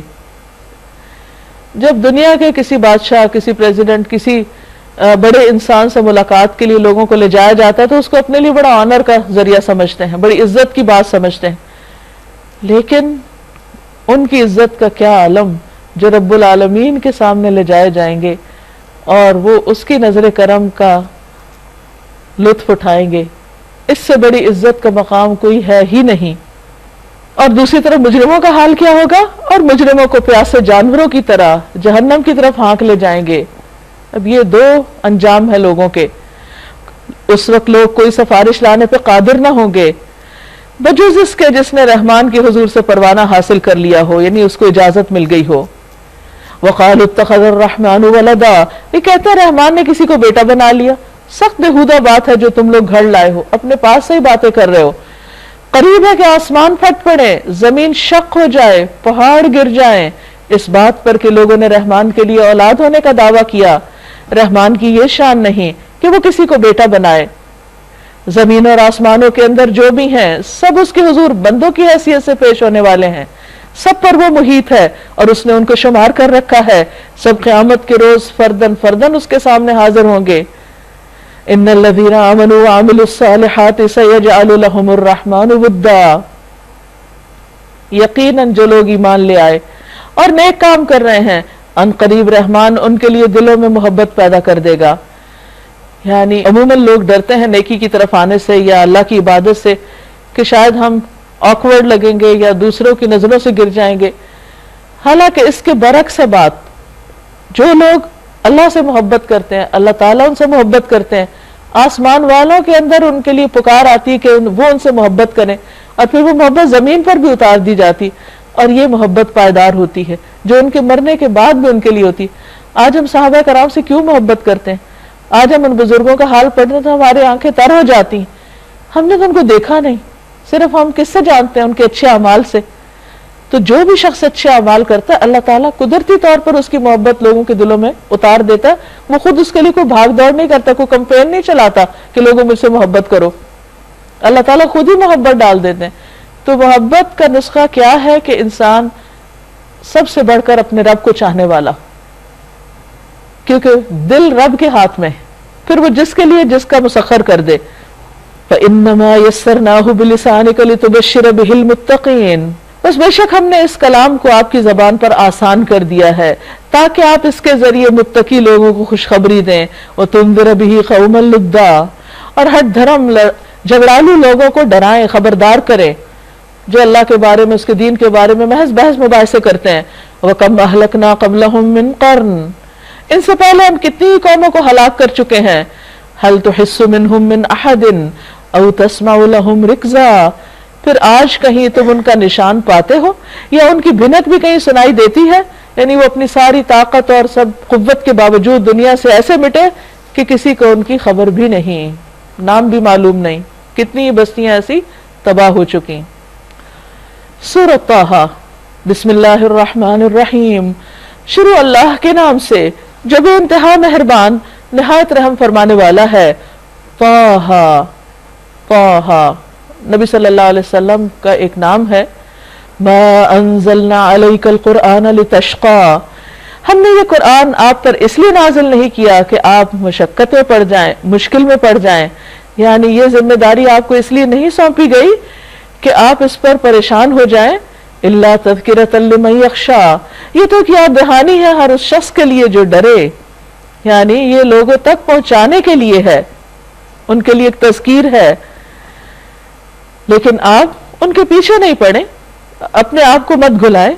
نازل کیا گیا ہے اس ذات کی طرف سے جس نے پیدا کیا ہے زمین کو اور بلند آسمانوں کو۔ وہ رحمان، الرحمن علی العرش استوی، عرش پر مستوی ہے۔ لہو ما فی السماوات وما فی الارض، اسی کے لیے ہے جو آسمانوں میں ہے اور جو زمین میں۔ وما بینہما، اور جو ان دونوں کے درمیان ہے اس کا مالک بھی وہی ہے۔ وما تحت الثری، اور جو گیلی مٹی کے نیچے ہے، یعنی جو ہمیں نظر نہیں آتا، اس میں کیا کچھ خزانے اللہ نے چھپائے ہوئے ہیں، ان کا مالک بھی وہی ہے۔ وَإِن تَجْهَرْ بِالْقَوْلِ فَإِنَّهُ يَعْلَمُ السِّرَّ وَأَخْفَى، تم چاہے اپنی بات پکار کر کہو، وہ تو چپکے سے کہی بات بلکہ اس سے بھی زیادہ خفیہ بات کو جانتا ہے۔ اللہ لا الہ الا ہو، وہ اللہ ہے، اس کے سوا کوئی الہ نہیں۔ لہ الاسماء الحسنی، اسی کے لیے ہیں بہترین نام، اچھے اچھے نام۔ اور اللہ کے جو خوبصورت نام ہیں ان کے بارے میں حکم ہے کہ اس کے ساتھ اس کو پکارو، یعنی جب ہم اللہ سے دعا مانگتے ہیں تو صرف یا اللہ یا رب نہیں، بلکہ جتنی اس کی صفات ہیں، جو اس کے نام ہیں، ان کا بھی واسطہ دے کر یا ان کے ذریعے بھی اس کو پکارنا چاہیے۔ اور تمہیں کچھ موسیٰ علیہ السلام کی خبر بھی پہنچی ہے، جبکہ اس نے ایک آگ دیکھی، اور اپنے گھر والوں سے کہا ذرا ٹھہرو، میں نے ایک آگ دیکھی ہے۔ مدین سے واپس مصر کی طرف آتے ہوئے جب صحرائے سینا سے آپ گزر رہے تھے تو وہاں آپ نے ایک روشنی دیکھی، شاید میں تمہارے لیے ایک آدھ انگارہ لے آؤں، یا اس آگ پر مجھے راستے کے متعلق کوئی رہنمائی مل جائے کہ ہمیں اب کس طرف کو جانا ہے۔ وہاں پہنچے تو پکارا گیا، یا موسیٰ، اے موسیٰ، انی انا ربک فاخلع علیک، میں ہی تیرا رب ہوں، جوتیاں اتار دے، تو وادی مقدس طوا میں ہے اور میں نے تجھ کو چن لیا ہے۔ سنو جو کچھ وحی کیا جاتا ہے، یعنی جو آپ کو بتایا جا رہا ہے اس کو غور سے سنیے۔ اننی انا اللہ لا الہ الا انا فاعبدنی واقم الصلاۃ لذکری، میں ہی اللہ ہوں، میرے سوا کوئی الہ نہیں، بس تم میری بندگی کرو اور میری یاد کے لیے نماز قائم کرو۔ اب آپ دیکھیے پہلا حکم جو موسیٰ علیہ السلام کو دیا جا رہا ہے نبوت ملنے کے بعد، وہ کیا ہے؟ اللہ کی یاد، اللہ کا ذکر، صرف اٹھتے بیٹھتے نہیں بلکہ ایک مخصوص شکل میں، وقت کی پابندی کے ساتھ، نماز کی شکل میں۔ ان الساعۃ آتیۃ، قیامت کی گھڑی ضرور آنے والی ہے، تو اس کی تیاری کے لیے نماز سب سے بہترین چیز ہے۔ میں اس کا وقت مخفی رکھنا چاہتا ہوں، کسی کو نہیں پتا، تاکہ ہر شخص اپنی صحیح کے مطابق بدلہ پائے۔ بس کوئی ایسا شخص جو اس پر ایمان نہیں لاتا، یعنی آخرت کو نہیں مانتا اور اپنی خواہش نفس کا بندہ بن گیا ہے، تجھ کو اس گھڑی کی فکر سے روک نہ دے، یعنی ایسے لوگوں کی بات نہ سننا، ایسی کمپنی کو اوائڈ کرنا، کہیں وہ تمہیں اس دن سے بے خبر نہ کر دیں، بے خوف نہ کر دیں، بے فکر نہ کر دیں، ورنہ تو ہلاکت میں پڑ جائے گا۔ اب آپ دیکھیے اللہ تعالیٰ موسیٰ علیہ السلام سے یہ بات کہہ رہے ہیں جبکہ ان کو اپنے کلام کے ساتھ اتنی عزت بخش رہے ہیں اور صاف صاف بتا رہے ہیں کہ اگر یہ نہیں کیا تو پھر مشکل ہوگی۔ اب یہ تو نہیں کہ موسیٰ علیہ السلام کرنے والے تھے، لیکن ان کو سنا کے ہمیں بتایا جا رہا ہے کہ اللہ کی بات ہر ایک کے لیے ہے، یہ نہیں کہ جو اللہ کے پیارے ہیں ان کو اللہ تعالیٰ وہ جو چاہے کرتے رہے، ان کو ایسے ہی چھوڑ دیں گے، نہیں۔ اور اے موسیٰ یہ تیرے ہاتھ میں کیا ہے؟ موسیٰ علیہ السلام نے جواب دیا یہ میری لاٹھی ہے۔ بس اتنا ہی جواب کافی تھا، لیکن اللہ تعالیٰ سے بات بڑھانے کے لیے اور اس کو طول دینے کے لیے، کیونکہ جس سے انسان بات کرنا پسند کرتا ہے اس سے بات کو لمبا کر دیتا ہے، بعض اوقات ضرورت سے زیادہ بھی ہو جاتی ہے۔ میں اس پہ ٹیک لگا کے چلتا ہوں، اس سے اپنی بکریوں کے لیے پتے جھاڑتا ہوں، اور بھی بہت سے کام ہیں جو اس سے لیتا ہوں۔ قال القھا یا موسیٰ، فرمایا پھینک دے اس کو موسیٰ۔ اب وہ اتنے کام کی چیز اس کو پھینک دے؟ اب انہوں نے آگے کوئی حجت بازی نہیں کی، کہتے فَأَلْقَاهَا، اس نے پھینک دیا، اللہ نے حکم دیا فوراً پھینک دیا۔ فَإِذَا هِيَ حَيَّةٌ تَسْعَىٰ، یکایک وہ ایک سانپ تھی جو دوڑ رہا تھا۔ موسیٰ علیہ السلام گھبرا گئے، فرمایا پکڑو اس کو اور ڈرو نہیں۔ پھر اللہ کا حکم۔ اب سوچئے کہ اگر کوئی آپ کو کہے سانپ کو پکڑ لو تو اس وقت کتنا مشکل ہوگا بظاہر، انسان سانپ کو دیکھتے تو ایک طرف بھاگ جاتا ہے، اللہ کا حکم تھا تو انہوں نے آگے بڑھ کے پکڑ لیا اس کو۔ اللہ تعالیٰ نے فرمایا کہ ڈرو نہیں۔ دین کے بہت سے احکامات جن سے ہمیں بڑا ڈر لگتا ہے کہ پتہ نہیں ہم اس طرف گئے تو کیا ہو جائے گا، لیکن بس وہ ایک دفعہ ماننے کی دیر ہوتی ہے۔ جب ایک دفعہ انسان وہ کر لیتا ہے کام تو پھر اس کے بعد خوف نکل جاتا ہے۔ وہ بندوں کا خوف ہوتا ہے بعض اوقات جس کی وجہ سے ہم کچھ کام نہیں کرتے، لیکن جب انسان یہ جان لینا یہ اللہ کا حکم ہے اور مجھے کرنا ہے، بس کرنا ہے، اور کر جائے تو بس اللہ تعالیٰ آسانی کر دیتے ہیں۔ فرمایا پکڑ لو اس کو، ڈرو نہیں، ہم اسے ویسا ہی کر دیں گے جیسے یہ تھی، یعنی پھر یہ عصا بن جائے گا۔ اور ذرا اپنا ہاتھ اپنی بغل میں دباؤ، چمکتا ہوا نکلے گا بغیر کسی تکلیف کے۔ اچھا بعض اوقات عصا سانپ بن جاتا ہے اور بعض اوقات ایک معمولی چیز چمک اٹھتی، یعنی دونوں پہلو ہوتے ہیں۔ تو ایسے میں بھی انسان ایک طرح سے اس کو انکریجمنٹ ہوتی، یعنی جب وہ اللہ کی طرف جاتا ہے تو اس کو بعض اوقات دنیا کے فائدے ہونے لگتے ہیں، لیکن ضروری نہیں کہ ہر وقت فائدے بھی ہوں، بعض اوقات مشکلات بھی ہوتی ہیں۔ اصل چیز ہے اطاعت، بندگی اسی کا نام ہے کہ اللہ کا حکم ہے، فائدہ ہے یا نقصان بس مجھے کرنا ہے۔ یہ دوسری نشانی ہے، اس لیے کہ ہم تجھے اپنی بڑی نشانیاں دکھانے والے ہیں۔ اب تو فرعون کے پاس جا، وہ سرکش ہو گیا ہے۔ قال رب اشرح لي صدري ويسر لي امري واحلل عقدة من لساني يفقهوا قولي موسیٰ علیہ السلام نے عرض کیا پروردگار میرا سینہ کھول دے، اتنے بڑے کام کے لیے مجھے ہمت دے، میرے کام کو میرے لیے آسان کر دے، میری زبان کی گرہ سلجھا دے تاکہ لوگ میری بات سمجھ سکیں۔ بعض روایات میں آتا ہے کہ ان کی زبان میں کچھ لکنت تھی۔ ہارون علیہ السلام سے 3 سال بڑے تھے، یہ عمر میں بھی چھوٹے تھے، زیادہ فصیح اللسان نہیں تھے، لیکن اللہ سبحانہ وتعالیٰ نے انہی کو اپنے کام کے لیے چنا۔ بعض اوقات ہم سمجھتے نہیں ہمارے اندر کوئی صلاحیت نہیں، قابلیت نہیں، ہم یہ نہیں کر سکیں گے، نہیں، ڈرنا نہیں چاہیے۔ جب اللہ تعالیٰ کسی بھی کام یا نیکی کا موقع دے تو انسان اللہ کے بھروسے پر، اپنے اوپر بھروسہ نہیں کرے، لوگوں پہ نہیں کرے، اللہ پہ بھروسہ کر کے اس ذمہ داری کو اٹھائے تو اللہ تعالیٰ مددگار بھی دے دیتا ہے، آسانیاں بھی پیدا کر دیتا ہے۔ اور میرے لیے اپنے کنبے میں سے ایک وزیر مقرر کر دے، مددگار، وزیر کہتے ہیں بوجھ اٹھانے والا۔ ہارون جو میرا بھائی ہے اس کے ذریعے سے میرا ہاتھ مضبوط کر دے اور اس کو میرے کام میں شریک کر دے۔ عام طور پہ ہم کاموں میں شراکت پسند نہیں کرتے، ہم کہ ہمیں آنر ملا ہے، ہمیں ایوارڈ ملا، بس یہ اکیلے ہم ہی کافی۔ وہ کہتے نہیں، اتنا اچھا کام ہے اللہ، اس کو بھی میرا مددگار بنا دے تاکہ ہم خوب تیری پاکی بیان کریں۔ اکیلا آدمی بعض اوقات بھول جاتا ہے بات، لیکن اگر 1 سے 2 بھی ہو تو انسان کو دین پر مضبوطی آ جاتی ہے، کام آسان ہو جاتا ہے۔ یعنی ہم مل کے ذکر کریں اور تیرا خوب چرچا کریں، تو ہمیشہ ہمارے حال پہ نگران رہا ہے، یعنی اس سے پہلے بھی ہم تیرا ذکر کرتے رہیں۔ فرمایا دیا گیا جو تو نے مانگا ہے موسیٰ، ٹھیک ہے، تم میرا کام کرو گے، تمہیں کیا چاہیے وہ میں تمہیں دوں گا۔ ہم نے پھر ایک مرتبہ تجھ پر احسان کیا۔ اب اللہ تعالیٰ ان کو پچھلے کچھ احسانات یاد دلاتے ہیں۔ یاد کرو وہ وقت جب کہ ہم نے تیری ماں کو اشارہ کیا، ایسا اشارہ جو وحی کے ذریعے کیا جاتا ہے، اس بچے کو صندوق میں رکھ دے اور صندوق کو دریا میں چھوڑ دے، دریا اسے ساحل پہ پھینک دے گا اور اسے میرا دشمن اور اس بچے کا دشمن اٹھا لے گا۔ دیکھیے اللہ تعالیٰ اپنے کام کس طریقے پر کرتا ہے۔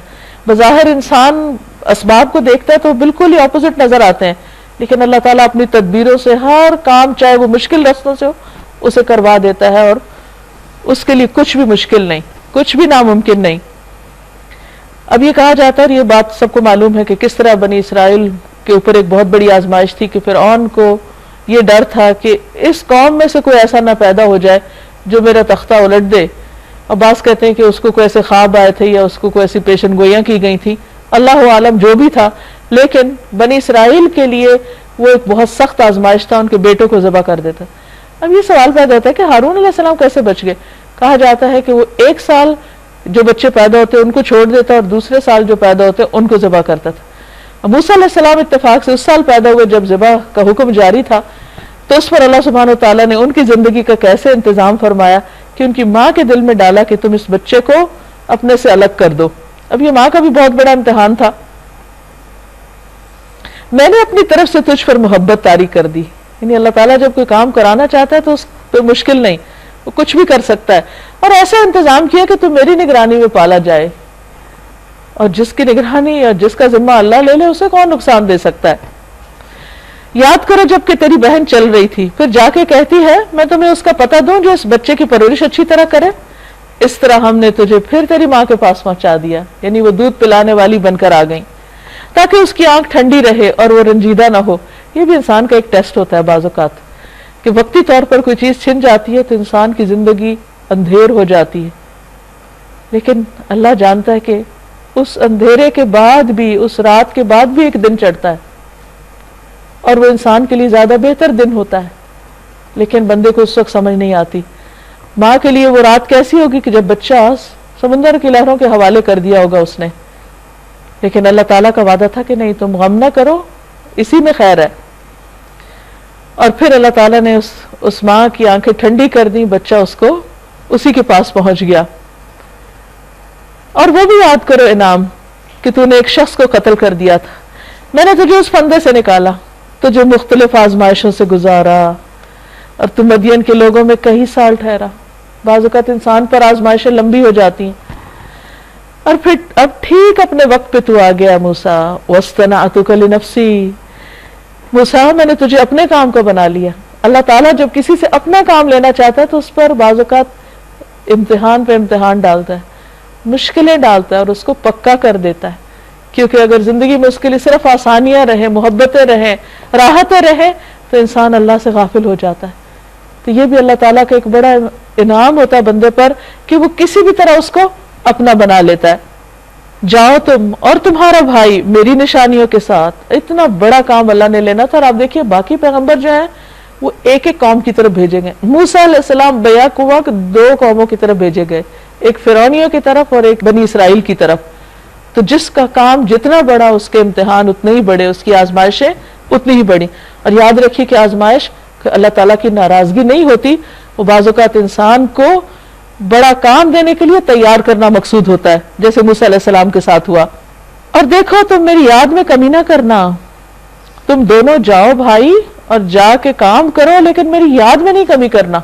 اللہ کے دین کا کام کرتے ہوئے اللہ کی یاد سب سے زیادہ ہونی چاہیے. بعض اوقات ہم کوئی اچھا نیکی کا کام کرتے ہیں, اس میں ایسا مشغول ہو جاتے ہیں کہ نمازیں بھی لیٹ کرنے شروع کر دیتے ہیں. تو اس چیز سے بچنا چاہیے. جاؤ تم دونوں فرعون کے پاس کہ وہ سرکش ہو گیا ہے, اس سے نرمی کے ساتھ بات کرنا, شاید نصیحت قبول کرے یا ڈر جائے. پھر نرمی کی بات ہے, فرعون جیسے شخص کے سامنے بھی نرمی سے بات کرنا, یہ تبلیغ کا ایک بہت بڑا فن ہے, ایک طریقہ ہے جو اللہ سبحانہ وتعالیٰ نے پیغمبروں کو بتایا. اور عام انسانوں میں سے بھی ان لوگوں کے لیے جنت کے بہترین حصے ہیں جس کی ایک حدیث میں وضاحت ہوتی ہے, جو نرم کلام کریں. رسول اللہ صلی اللہ علیہ وسلم نے فرمایا کہ جنت میں ایک منزل ایسی ہے جس کا اندر باہر سے اور باہر اندر سے نظر آتا ہے, جیسے گلاس ہاؤس ہوتے ہیں. ابو موسیٰ اشعری نے پوچھا, اے اللہ کے رسول صلی اللہ علیہ وسلم وہ کس کو ملے گی, یعنی ایسا گھر کس کا ہوگا؟ فرمایا جو گفتگو میں نرمی کرے, کھانا کھلائے, اور رات کو جب لوگ سو رہے ہوں تو اللہ کے لیے قیام کرے. فرمایا کہ ہوپ فلی, لعلہ کا مطلب ہوتا ہے پرہیپس, سو دیٹ یتذکروا, اس کو بھی بات سمجھ آ جائے یا اس کے دل میں بھی ڈر آ جائے. اور ایک اور حدیث میں آتا ہے اللہ تعالیٰ نرمی پر وہ کچھ دیتا ہے جو سختی پہ نہیں دیتا. قالا, دونوں نے عرض کیا, ربنا اننا نخاف, اللہ ہمیں ڈر لگتا ہے, ان یفرط علینا او ان یطغى, کہ وہ ہم پہ زیادتی کرے گا, پل پڑے گا, سرکشی کرے گا. قال لا تخافا, اللہ تعالیٰ فرمایا بالکل نہیں ڈرو, اننی معکما, میں تم دونوں کے ساتھ ہوں, اسمع و ارا, میں سن رہا ہوں, دیکھ رہا ہوں, فکر ہی نہیں کرو. فاتیا, اس کے پاس دونوں چلو, فقولا, دونوں کہو, انا رسول ربک, ہم دونوں رسول ہیں تیرے رب کی طرف سے, فارسل معنا بنی اسرائیل, اور جا کے اپنا مطالبہ واضح طور پہ رکھو کہ ہم بنی اسرائیل کو آزاد کرانا چاہتے ہیں, کیونکہ بنی اسرائیل ان کے لیے مزدوریاں کرتی تھی, غلام تھی, ان کی کوئی حیثیت نہیں تھی. اللہ نے اس قوم کو چنا تھا اپنے دین کے کام کے لیے, اور ان کی نافرمانیوں کی وجہ سے وہ اس مشقت اور امتحان میں پڑ گئے تھے. تو اللہ تعالیٰ نے ان کے اندر موسیٰ علیہ السلام جیسا لیڈر اٹھایا تاکہ وہ ان کو آزادی دلوائے. وَلَا تُعَذِّبْهُمْ, اور ان کو عذاب مت دے, ان کو سزا مت دے, ان کو تنگ نہ کر. قَدْ جِئْنَاكَ بِآيَةٍ مِّن رَّبِّكَ, ہم تیرے پاس اپنے رب کی نشانی لے کر آئے ہیں. وَالسَّلَامُ عَلَىٰ مَنِ اتَّبَعَ الْهُدَىٰ, اور سلامتی ہے اس کے لیے جو راہ راست کی پیروی کرے. ہمیں وہی سے بتایا گیا ہے کہ عذاب ہے اس کے لیے جو جھٹلائے اور منہ موڑے. یہ باتیں کتنی مشکل ہوگی اس کے سامنے کہنی, لیکن اللہ نے کہا کہ کہو, تو انہوں نے بیان ہی جا کے اس کے سامنے رکھ دی. قَالَ فَمَن رَبُّكَ يَا مُوسَىٰ, اب دیکھیے فرعون کیسے جواب دیتا ہے, موسیٰ یہ تمہارا رب کون ہے؟ اب موسیٰ علیہ السلام اس پر برہم نہیں ہوتے اور کوئی بحث مباحثہ نہیں کرتے, بہت خوبصورت انداز میں اللہ تعالیٰ کا تعارف کراتے ہیں.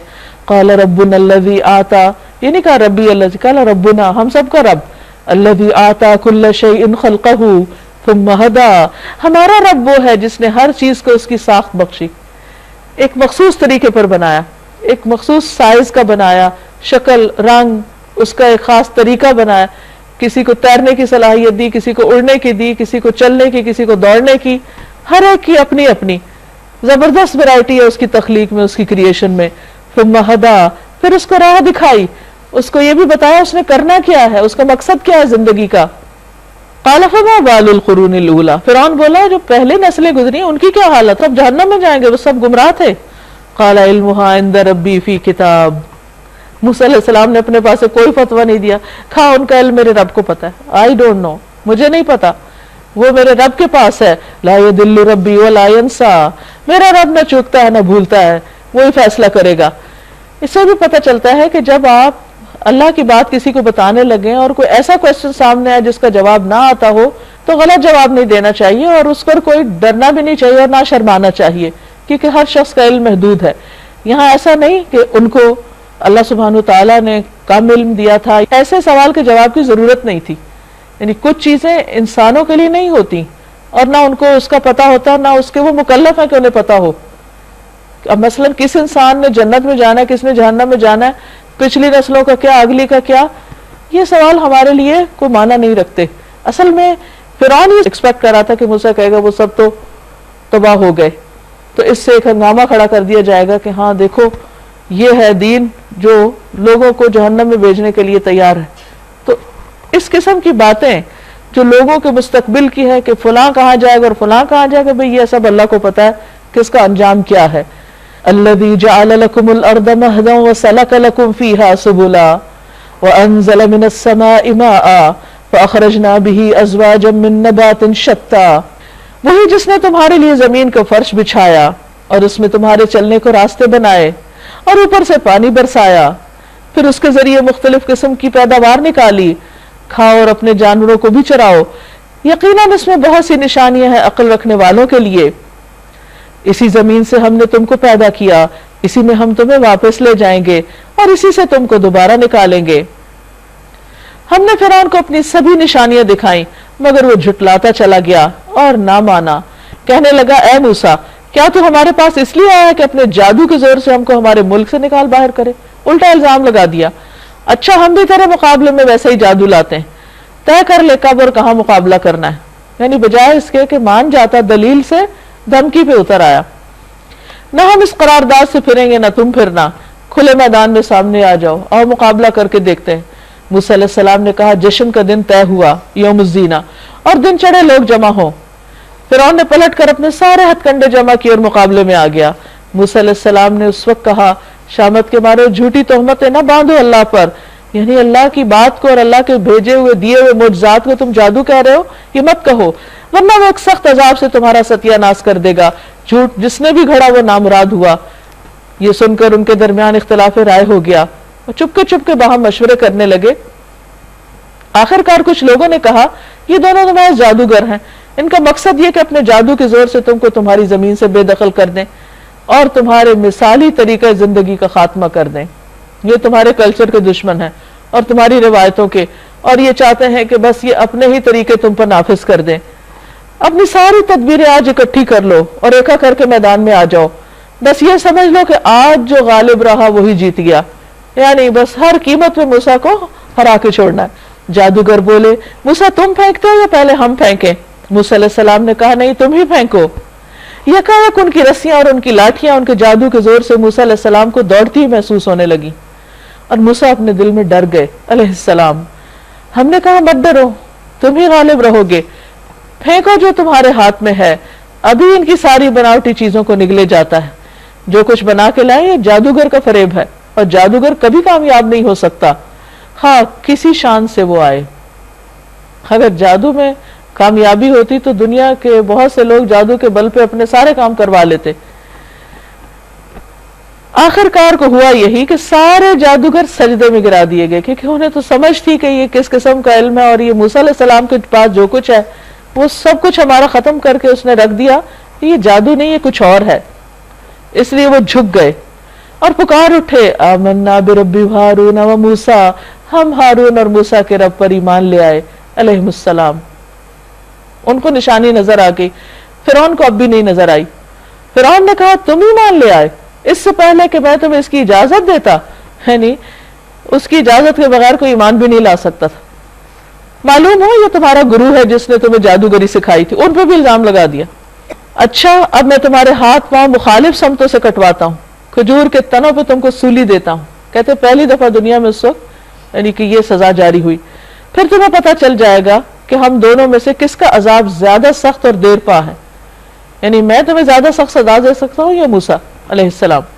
جادوگروں نے جواب دیا قسم اس ذات کی جس نے ہمیں پیدا کیا، یہ ہرگز نہیں ہو سکتا کہ ہم روشن نشانیاں آنے کے بعد، ساری سچائی واضح ہونے کے بعد پھر تجھے ترجیح دیں۔ اب یہ ہوتا ہے ایمان، کہ اس وقت اتنی ڈیلیگیٹ سچویشن تھی لیکن وہ ایمان پر جمے رہے، اور فرعون کی دھمکیوں سے اور باتوں سے بالکل خائف نہیں ہوئے. اور یہ حقیقت ہے کہ جب سچا ایمان دل میں آتا ہے نا تو پھر انسانوں کا ڈر نکل جاتا ہے. لوگوں سے ڈرنا ایمان کی کمزوری کی علامت ہوتی ہے، اور لوگوں کے ڈر سے اللہ کی بات نہ ماننا حالانکہ اللہ زیادہ بڑا ہے، یہ بھی ایمان کی کمزوری کی علامت ہوتی. تو یہ انسان کے لیے انڈیکیشنز ہوتی ہیں کہ کہاں کس موقع پر اس کا عمل کیا ہوتا ہے. عمل انسان کو بتاتا ہے کہ وہ ایمان کے کس درجے پر کھڑا ہے. بہرحال تو جو کچھ کرنا چاہے کر لے، تو زیادہ سے زیادہ بس اسی دنیا کی زندگی کا فیصلہ کر سکتے ہیں. تو ہمیں مار ڈالے گا تو مار دے. ہم تو اپنے رب پر ایمان لے آئے تاکہ وہ ہماری خطائیں معاف کر دے، اور اس جادوگری سے جس پر تو نے ہمیں مجبور کیا درگزر فرمائے. اللہ ہی اچھا ہے اور وہی باقی رہنے والا ہے. ہمیں سمجھدار تھے کہ اللہ کی قدرت زیادہ ہے اور وہ باقی رہنے والا ہے، ہم تو اس کا ساتھ دیں گے. تم اگر خاتمہ کرو بھی تو کوئی بات نہیں، کر دو. انه من يأت ربه مجرما فإن له جہنم لا يموت فيها ولا يحيا. حقیقت یہ ہے کہ جو مجرم بن کر اپنے رب کے حضور حاضر ہوگا اس کے لیے جہنم ہے، تو اس سزا کو ہم نہیں برداشت کر سکیں گے جس میں وہ نہ جیے گا نہ مرے گا. تو انہیں یہ بات سمجھ آ گئی کہ اب واپسی کا کوئی راستہ نہیں، کیونکہ سزا بڑی سخت ہے. حق سامنے آ جائے اور پھر اس کا انکار کر دے انسان. اور جو اس کے حضور مومن کی حیثیت سے حاضر ہوگا جس نے نیک عمل کیے ہوں گے، ایسے سب لوگوں کے لیے بلند درجے ہیں. دنیا میں اگر کوئی نقصان ہو بھی گیا تو کوئی بات نہیں، ہمیشہ ہمیشہ کے درجات. سدا بہار باغات جن کے نیچے نہریں بہ رہی ہوں گی ان میں وہ ہمیشہ رہیں گے. یہ جزا ہے اس کی جو پاکیزگی اختیار کرے اپنی سوچ میں، اپنی گفتگو میں، اپنے رویے میں، معاملے میں، اپنے ہر طرح کی زندگی میں، اپنی ذاتی زندگی میں، اخلاقی زندگی میں، ہر جگہ پاکیزگی کے رویے پر چلے. ہم نے موسیٰ علیہ السلام پر وحی کی کہ اب راتوں رات میرے بندوں کو لے کر چل پڑو اور ان کے لیے سمندر میں سے سوکھی سڑک بنا لو تو جو کسی کے تعاقب کا ذرا خوف نہ ہو، کیونکہ معلوم تھا کہ فرعون پیچھے آ گیا، تو کہا اس سے مت ڈرنا، اور نہ سمندر کے بیچ سے گزرتے ہوئے تمہیں ڈر لگے. سمندر کے اندر جانا جبکہ دونوں طرف پانی نظر آ رہا ہو، یہ بذات خود ایک بڑا ہی مشکل مرحلہ تھا، لیکن اللہ تعالیٰ نے تسلی دی. پیچھے سے فرعون اپنے لشکر کے ساتھ پہنچا، پھر سمندر ان پہ چھا گیا جیسا کہ چھا جانے کا حق تھا. فرعون نے اپنی قوم کو گمراہ کیا تھا، کوئی صحیح رہنمائی نہیں کی تھی. یعنی اتنی دنیا بنانے کے باوجود وہ کہاں لے آیا. آج بھی آپ دیکھیں احرام مصر، اس کی تعمیر، اس کے اندر جو کچھ وہاں سے نکلا اور جو آج بھی میوزیمز میں وہ سب گواہی کے طور پر موجود ہے، اور جو ان کی حشمت اور شان و شوکت اور دنیا کے سامان، سارے کے سارے پڑے کے پڑے رہ گئے. جس کلچر کے ختم ہونے کا انہیں ڈر تھا وہ وہیں رہ گیا اور وہ خود دنیا سے رخصت ہو گئے. سب کے سب کو لے کے نکل آیا. کہا کہ کس قسم کا لیڈر تھا جس نے اپنی قوم کو اس ہلاکت سے دوچار کیا. اس نے ان کا کچھ بھی فائدہ نہ کیا. اس لیے انسان کو کسی کے پیچھے چلنے سے پہلے ضرور دیکھنا چاہیے کہ وہ کدھر لے جا رہا ہے. یا بنی اسرائیل، اے بنی اسرائیل، قد انجیناکم من عدوکم، ہم نے تم کو تمہارے دشمن سے نجات دی اور طور کی دائیں جانب تمہاری حاضری کے لیے وقت مقرر کیا اور تم پر من و سلوہ اتارا. کھاؤ ہمارا دیا ہوا پاک رزق اور اسے کھا کر سرکشی نہ کرو ورنہ تم پر میرا غضب ٹوٹ پڑے گا. یعنی اب یہ وہ قوم ہے جو اللہ کو مانتی ہے اور پیغمبر ان کی طرف بھیجے گئے ہیں. بنی اسرائیل جب یہ سمندر سے پار نکل آئے تو ان کو اب نصیحت دی جا رہی، اور جن پر میرا غضب ٹوٹا پھر وہ گر کر ہی رہا. وَإِنِّي لَغَفَّارٌ لِمَن تَابَ وَآمَنَ وَعَمِلَ صَالِحًا ثُمَّ اهْتَدَىٰ. البتہ جو توبہ کر لے اور ایمان لے آئے اور نیک عمل کرے پھر سیدھا چلتا رہے، اس کے لیے میں بہت درگزر کرنے والا ہوں، یعنی اس کو معاف کر دوں گا. اور کیا چیز تو میں اپنی قوم سے پہلے لے آئی ہے موسیٰ؟ اس نے عرض کیا وہ بس میرے پیچھے آ ہی رہے ہیں، میں جلدی کر کے تیرے حضور آ گیا ہوں تاکہ میرے رب تو مجھ سے خوش ہو جائے. فرمایا اچھا تو سنو، ہم نے تمہارے پیچھے تمہاری قوم کو آزمائش میں ڈال دیا اور سامری نے انہیں گمراہ کر ڈالا. موسیٰ سخت غصے اور رنج کی حالت میں اپنی قوم کی طرف پلٹے. جا کر اس نے کہا اے میری قوم کے لوگو، تمہارے رب نے تم سے اچھے وعدے نہیں کیے تھے؟ کیا تمہیں دل لگ گئے یا تم اپنے رب کا غضب ہی اپنے اوپر لانا چاہتے تھے کہ تم نے مجھ سے وعدہ خلافی کی؟ انہوں نے جواب دیا ہم نے آپ سے وعدہ خلافی کچھ اپنے اختیار سے نہیں کی، معاملہ یہ ہوا کہ لوگوں کے زیورات کے بوجھ سے ہم لد گئے تھے اور ہم نے بس ان کو پھینک دیا تھا. پھر اس طرح سامری نے بھی کچھ کر ڈالا اور ان کے لیے بچڑے کی مورت بنا کر لایا. جس میں سے بیل کی سی آواز نکلتی تھی. لوگ پکار اٹھے یہی ہے تمہارا خدا. اور موسیٰ کا خدا؟ موسیٰ اسے بھول گیا. کیا وہ دیکھتے نہ تھے کہ وہ ان کی بات کا جواب نہیں دیتا اور نہ ان کے نفع و نقصان کا کچھ اختیار رکھتا ہے؟ ہارون علیہ السلام موسیٰ علیہ السلام کے پہلے ہی ان سے کہہ چکے تھے، یعنی واپس آنے سے پہلے کوہ طور سے، لوگوں تم اس کی وجہ سے فتنے میں پڑ گئے ہو، تمہارا رب تو رحمان ہے، بس تم میری پیروی کرو اور میری بات مانو. مگر انہوں نے اس سے کہہ دیا کہ ہم تو اسی کی پرستش کرتے رہیں گے جب تک کہ موسیٰ واپس نہ آ جائے. اب آپ دیکھیے کہ بنی اسرائیل قوم فرعون کے ساتھ رہ کر انہی کے عادات طور طریقے سیکھ گئی اور اپنا کلچر اور اپنا دین اور اپنے آباء و اجداد کا طریقہ بھول چکی تھی. اس لیے جب اللہ تعالیٰ نے ان کو نجات بھی دے دی تو آزادی کے بعد بھی ان کو ذہنی آزادی نہیں ملی، ذہن ان کے غلامی تھے. اور یہاں آ کر بھی انہوں نے وہی کیا جو مصر میں فرعونی کر رہے تھے، یعنی بچڑے کو معبود بنا لیا. موسیٰ علیہ السلام قوم کو ڈانٹنے کے بعد ہارون علیہ السلام کی طرف پلٹے اور بولے، ہارون تم نے جب دیکھا تھا کہ یہ گمراہ ہو رہے ہیں تو کس چیز نے تمہارا ہاتھ پکڑا تھا کہ میرے طریقے پر عمل نہ کرو؟ کیا تم نے میرے حکم کی خلاف ورزی کی؟ یعنی تم تو میرے مددگار تھے، میں تمہیں اپوائنٹ کر کے گیا تھا اپنے پیچھے کہ قوم کا خیال کرنا، تو تم نے ذمہ داری کیوں نہیں نبھائی؟ ہارون علیہ السلام نے جواب دیا، اے میری ماں کے بیٹے، میری داڑھی نہ پکڑ، نہ میرے سر کے بال کھینچ، کیونکہ وہ بہت غصے میں تھے اس وقت کہ یہ شرک کیوں کیا قوم نے. مجھے اس بات کا ڈر تھا کہ تو آ کر کہے گا تم نے بنی اسرائیل میں پھوٹ ڈال دی اور میری بات کا پاس نہ کیا. یعنی میں نے اس لیے ان کو بہت زیادہ نہیں کہا کہ ایسا نہ ہو کہ تمہارے آنے تک یہاں کوئی اور فتنہ فساد پیدا ہو چکا ہو، تو اس لیے خاموشی اختیار کی. یعنی سمجھایا لیکن نہیں سمجھے تو پھر چھوڑ دیا. موسیٰ علیہ السلام نے کہا، سامری تیرا کیا معاملہ ہے؟ اس نے جواب دیا، میں نے وہ چیز دیکھی جو ان لوگوں کو نظر نہ آئی، بس میں نے رسول کے نقش قدم سے ایک مٹھی اٹھا لی اور اس کو ڈال دیا. میرے نفس نے مجھے کچھ ایسا ہی سجھایا. اب یہ کیا مٹھی تھی، کس چیز کی مٹی تھی یا کچھ اور چیز تھی، بہرحال یہ اس کی من گھڑت بات بھی ہو سکتی ہے، ایک بہانہ بھی ہو سکتا ہے، لیکن اس نے جو اسکل سیکھی ہوئی تھی بت گھڑنے کی پیچھے مصر میں، اسی سے کام لیتے ہوئے بچڑا بنایا تھا. اور اس کو اس طریقے پر بنایا کہ اس کے منہ سے جب وہ ہوا گزرتی تو اس میں سے آوازیں نکلتی جیسے بچڑوں کی آواز ہوتی ہے. تو انسانوں کی عادت ہوتی ہے کہ جو بھی کوئی غیر معمولی چیزیں ہوتی ہیں ان کو دیکھ کے بڑے متاثر ہو جاتے ہیں اور ان یوزول قسم کی چیزیں لوگوں کو اپنی طرف کھینچ لیتی ہیں. تو اس پر سامری نے ساری قوم کو اپنے پیچھے لگا لیا. موسیٰ علیہ السلام نے کہا، اچھا تو جا، اب زندگی بھر تجھے یہی پکارتے رہنا کہ مجھے نہ چھونا، مجھے نہ چھونا، لا مساس لا مساس. اب جب تک تم زندہ رہو گے تمہیں یہ بیماری رہے گی کہ تم کسی کو اپنے پاس نہیں آنے دو گے. یہ ایک طرح سے سامری کی سزا تھی. تیرے لیے باس پرس کا ایک وقت مقرر ہے، یعنی قیامت کا دن، جو تجھ سے ہرگز نہ ٹلے گا. اور دیکھ اپنے اس خدا کو جس پر تو رجا ہوا تھا، یعنی یہ بچڑا جو سونے کا تھا، اب ہم اسے جلا ڈالیں گے، ریزہ ریزہ کر کے دریا میں بہا دیں گے. وہ کیوں؟ تاکہ اس کے کوئی آثار بھی باقی نہ رہیں کہ لوگ پھر نہ اس کے پیچھے چل پڑے. لوگو تمہارا خدا تو بس ایک ہی اللہ ہے، جس کے سوا کوئی اور الہ نہیں، ہر چیز پر اس کا علم حاوی ہے.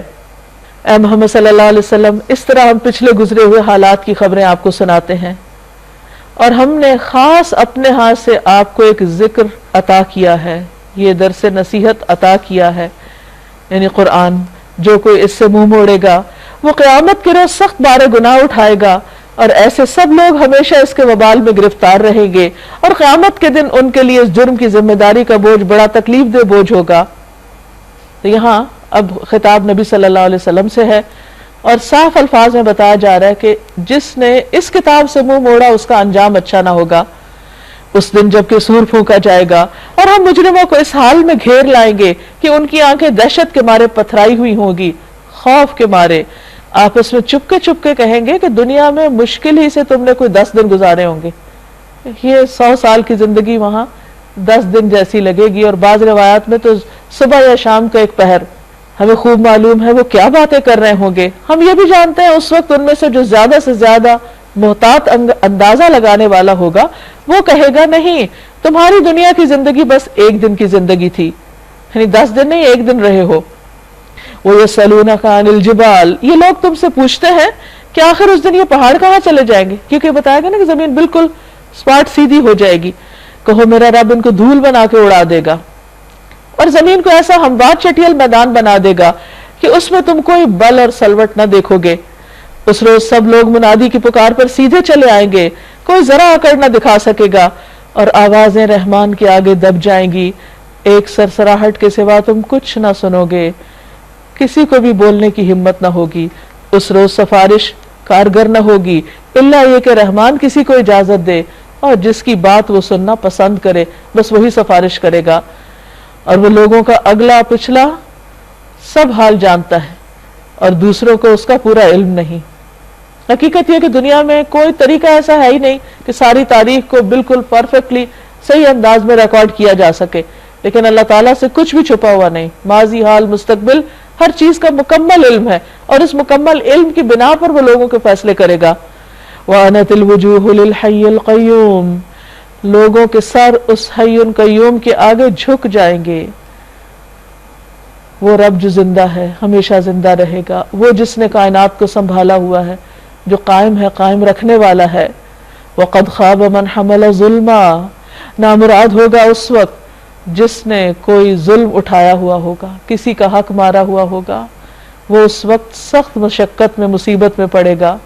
وَمَن يَعْمَلْ مِنَ الصَّالِحَاتِ, اور جو نیک عمل کرے گا, وَهُوَ مُؤْمِنٌ, اور وہ مومن ہوگا, فَلَا يَخَافُ ظُلْمًا وَلَا هَضْمًا, تو اس کو کسی بھی ظلم یا حق تلفی کا خوف نہ ہوگا, کیونکہ اس نے کسی کا حق نہیں مارا, نہ اللہ کا نہ بندوں کا, اس نے فیئر زندگی گزاری. تو ایمان کے ساتھ جب وہ وہاں اللہ کے حضور حاضر ہوگا اپنے نامہ اعمال کے ساتھ, تو اس کے ساتھ انصاف کیا جائے گا. اور اے محمد صلی اللہ علیہ وسلم, اسی طرح ہم نے اسے قرآن عربی بنا کر نازل کیا ہے, اور اس میں طرح طرح سے تنبیہات کی ہیں, شاید لوگ غلط راستے پہ چلنے سے بچ جائیں, یا ان میں کچھ ہوش کے آثار اس کی بدولت پیدا ہو, یعنی انہیں کچھ سمجھ آ جائے بات, وہ اپنی غفلت سے باہر آ جائیں. فَتَعَالَى اللَّهُ الْمَلِكُ الْحَقِّ, بس بالا و برتر ہے اللہ بادشاہ حقیقی. وَلَا تَعْجَلْ بِالْقُرْآنِ مِن قَبْلِ أَن يُقْضَى إِلَيْكَ وَحْيُهُ, اور دیکھیے قرآن پڑھنے میں جلدی نہ کیا کریں جب تک وہ تمہاری طرف اس کی وحی تکمیل کو نہ پہنچ جائے, یعنی بات مکمل نہ ہو جائے. وَقُلْ رَبِّ زِدْنِي عِلْمًا, اور دعا کیجئے اے پروردگار مجھے مزید علم عطا کر. یعنی اللہ سبحانہ وتعالی نبی صلی اللہ علیہ وسلم کو فرما رہے ہیں کہ آپ مزید علم کی دعا کریں. حالانکہ آپ اللہ کے رسول ہیں, چنے ہوئے ہیں, سب سے بہترین انسان ہیں, لیکن آپ کے لیے بھی پسندیدہ کیا ہے کہ اور زیادہ علم میں اضافہ. تو یہاں ایک بات یہ بھی سمجھنی چاہیے کہ جو چیز اللہ تعالیٰ نے اپنے حبیب محمد صلی اللہ علیہ وسلم کے لیے پسند کی وہ سب سے بہترین ہوگی, کیونکہ آپ اللہ کے محبوب تھے. تو اپنے محبوب کے لیے کوئی بہترین چیز ہی پسند کرتا ہے, تو ان کو اگر یہ دعا سکھائے گی تو ہم سب کو بھی اپنے لیے پڑھنی چاہیے, اپنے بچوں کو بھی سکھانی چاہیے کہ وہ اگر کمپیٹ کرے تو علم میں آگے بڑھیں, تو علم میں, کیونکہ نالج از پاور. علم جو ہے وہ انسان کے لیے دنیا میں بھی عزت کا ذریعہ اور آخرت میں بھی, اگر وہ صحیح بنیادوں پر درست علم ہو اور اس کے مطابق انسان کی زندگی بھی صحیح ڈائریکشن پر ہو. ہم نے اس سے پہلے آدم علیہ السلام کو ایک حکم دیا تھا مگر وہ بھول گئے, اور ہم نے اس میں عزم نہ پایا, یعنی ارادے میں پختگی نہ پائی. یاد کرو وہ وقت جب کہ ہم نے فرشتوں سے کہا تھا کہ آدم کو سجدہ کرو, سب سجدے میں گر گئے مگر ایک ابلیس تھا کہ انکار کر بیٹھا. اب آپ دیکھیے کہ ابلیس کا قصور کیا تھا کہ اس نے آدم کو سجدہ نہیں کیا تھا. تو جو لوگ اللہ کے آگے سجدہ نہ کریں پھر وہ کتنا بڑے جرم کا ارتکاب کرتے ہیں. اس پر ہم نے آدم سے کہا دیکھو یہ تمہارا اور تمہاری بیوی کا دشمن ہے, ایسا نہ ہو کہ یہ تمہیں جنت سے نکلوا دے اور تم مصیبت میں پڑ جاؤ.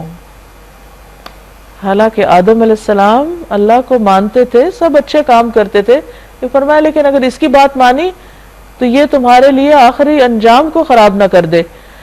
یہاں تو تمہیں یہ آسائشیں حاصل ہیں کہ نہ بھوکے ننگے رہتے ہو, نہ پیاس اور دھوپ کی تپش بھی تمہیں نہیں ستاتی. لیکن شیطان نے ان کو پھسلا دیا, کہنے لگا آدم بتاؤں تمہیں وہ درخت جس سے ابدی زندگی اور لازوال سلطنت حاصل ہوتی ہے. یعنی ایسے خوبصورت الفاظ میں اس نے جھوٹ بولا کہ وہ اس پر اعتبار کر گئے. آخرکار دونوں میاں بیوی اس درخت کا پھل کھا گئے. یہاں یہ یاد رکھیے کہ قرآن آدم اور حوا دونوں کو برابر کے ذمہ دار ٹھہراتا ہے, جبکہ بعض لوگوں کے خیال میں حضرت حوا نے شاید آدم کو پھسلایا تھا. قرآن اس کی تردید کرتا ہے. نتیجہ یہ ہوا کہ فوراً ہی ان کے سطر ایک دوسرے کے آگے کھل گئے, بے لباس ہو گئے, اور لگے دونوں اپنے آپ کو جنت کے پتوں سے ڈھانکنے، کیونکہ فطرت اور میں حیا ہے انسان کی، یعنی شرم و حیا کا مادہ جو ہے یہ بعد میں ایکوائر نہیں کیا گیا بلکہ اللہ نے دل میں ڈالا ہے. اسی لیے جب جنت کا لباس اترا تو پتوں سے خود کو چھپانے لگے. آدم نے اپنے رب کی نافرمانی کی اور سیدھی راہ سے دور ہو گئے. پھر اس کے رب نے اس کو چن لیا، اس کی توبہ قبول کر لی، اس کو ہدایت بخشی. یہ سب ہمارے لیے ایک بہترین مثال ہے کہ اگر کہیں بھی بھول جائے انسان اور شیطان کے پھسلن کی وجہ سے کہیں پھسل جائے تو پھسلا نہ رہے، بھٹکا نہ رہے، واپس پلٹے. اللہ تعالیٰ توبہ قبول کرنے والا ہے. قال اهبطا منها جميعا بعضكم لبعض عدو، فرمایا کہ یہاں سے اتر جاؤ، تم ایک دوسرے کے دشمن رہو گے، یعنی شیطان انسان کا، انسان شیطان کا. اب اگر میری طرف سے تمہیں کوئی ہدایت پہنچے، فَإِمَّا يَأْتِيَنَّكُم مِّنِّي هُدًى، میری طرف سے اگر تمہارے پاس ہدایت آئے، رہنمائی آئے پیغمبر کی شکل میں یا کتاب کی شکل میں، فَمَن تَبِعَ هُدَايَا، تو جو میری ہدایت کی پیروی کرے، فَلَا يَضِلُّ وَلَا يَشْقَى، تو نہ وہ بھٹکے گا نہ وہ بدبخت ہوگا. انسان کی خوش قسمتی کس میں ہے؟ اللہ کی ہدایت کی پیروی کرنے میں. اس کے برعکس وَمَنْ أَعْرَضَ عَنْ ذِكْرِي، جو میرے ذکر سے منہ موڑ جائے گا، بے رخی اختیار کرے گا، منہ پھیر لے گا، فَإِنَّ لَهُ مَعِيشَةً ضَنْكَا، اس کے لیے دنیا میں تنگ زندگی ہوگی. تنگی سے مراد مال و دولت کی کمی نہیں ہے، بہت کچھ ہونے کے باوجود اس کا سینہ تنگ ہوگا، اس کی زندگی پریشان کن ہوگی. وَنَحْشُرُهُ يَوْمَ الْقِيَامَةِ أَعْمَى، قیامت کے روز ہم اسے اندھا اٹھائیں گے کیونکہ دنیا میں اندھا بنا رہا. قال رب لما حشرتنی اعمی، انسان بولے گا، انسان عرض کرے گا یا رب مجھے اندھا کیوں اٹھایا گیا، میں دیکھ کیوں نہیں پا رہا. وقد كنت بصیرا، میں تو آنکھوں والا تھا، میں تو دیکھتا تھا. قال كذلك اتتك آیاتنا فنسیتها، اللہ تعالیٰ فرمائے گا ہاں اسی طرح تو ہماری آیات کو جبکہ وہ تیرے پاس آئی تھی تو نے بھلا دیا تھا، یعنی تو نے میری کتاب کو بھلائے رکھا، میری کتاب کو اگنور کیا، اس کو پیٹ پیچھے ڈال دیا. وَكَذَلِكَ الْيَوْمَ تُنْسَى، تو آج تم بھی بھلائے جاتے ہو، یعنی جیسا تم نے میرے ساتھ میری کتاب کے ساتھ سلوک کیا ویسا اب تمہارے ساتھ ہوگا، عدلے کا بدلہ، ایسے کو تیسا، کوئی ظلم نہیں ہے، یہ تم سب اپنے لیے خود یہ کما کے لائے ہو. وَكَذَلِكَ نَجْزِي مَنْ أَسْرَفَ، اس طرح ہم حد سے گزرنے والے اور اپنے رب کی آیات نہ ماننے والے کو بدلہ دیتے ہیں، یعنی دنیا میں بھی، اور آخرت کا عذاب زیادہ سخت اور دیر پا ہے. پھر کیا ان لوگوں کو تاریخ کے سبق سے کوئی ہدایت نہ ملی کہ ان سے پہلے کتنی ہی قوموں کو ہم ہلاک کر چکے ہیں جن کی برباد شدہ بستیوں میں آج یہ چلتے پھرتے ہیں. آثار قدیمہ کے نشان دنیا بھر میں بکھرے ہوئے ہیں. در حقیقت اس میں بہت سی نشانیاں ان لوگوں کے لیے جو عقل سلیم رکھنے والے ہیں. اگر تیرے رب کی طرف سے ایک بات پہلے طے نہ کر دی گئی ہوتی اور مہلت کی ایک مدت مقرر نہ کی جا چکی ہوتی تو ضرور ان کا بھی فیصلہ چکا دیا جاتا.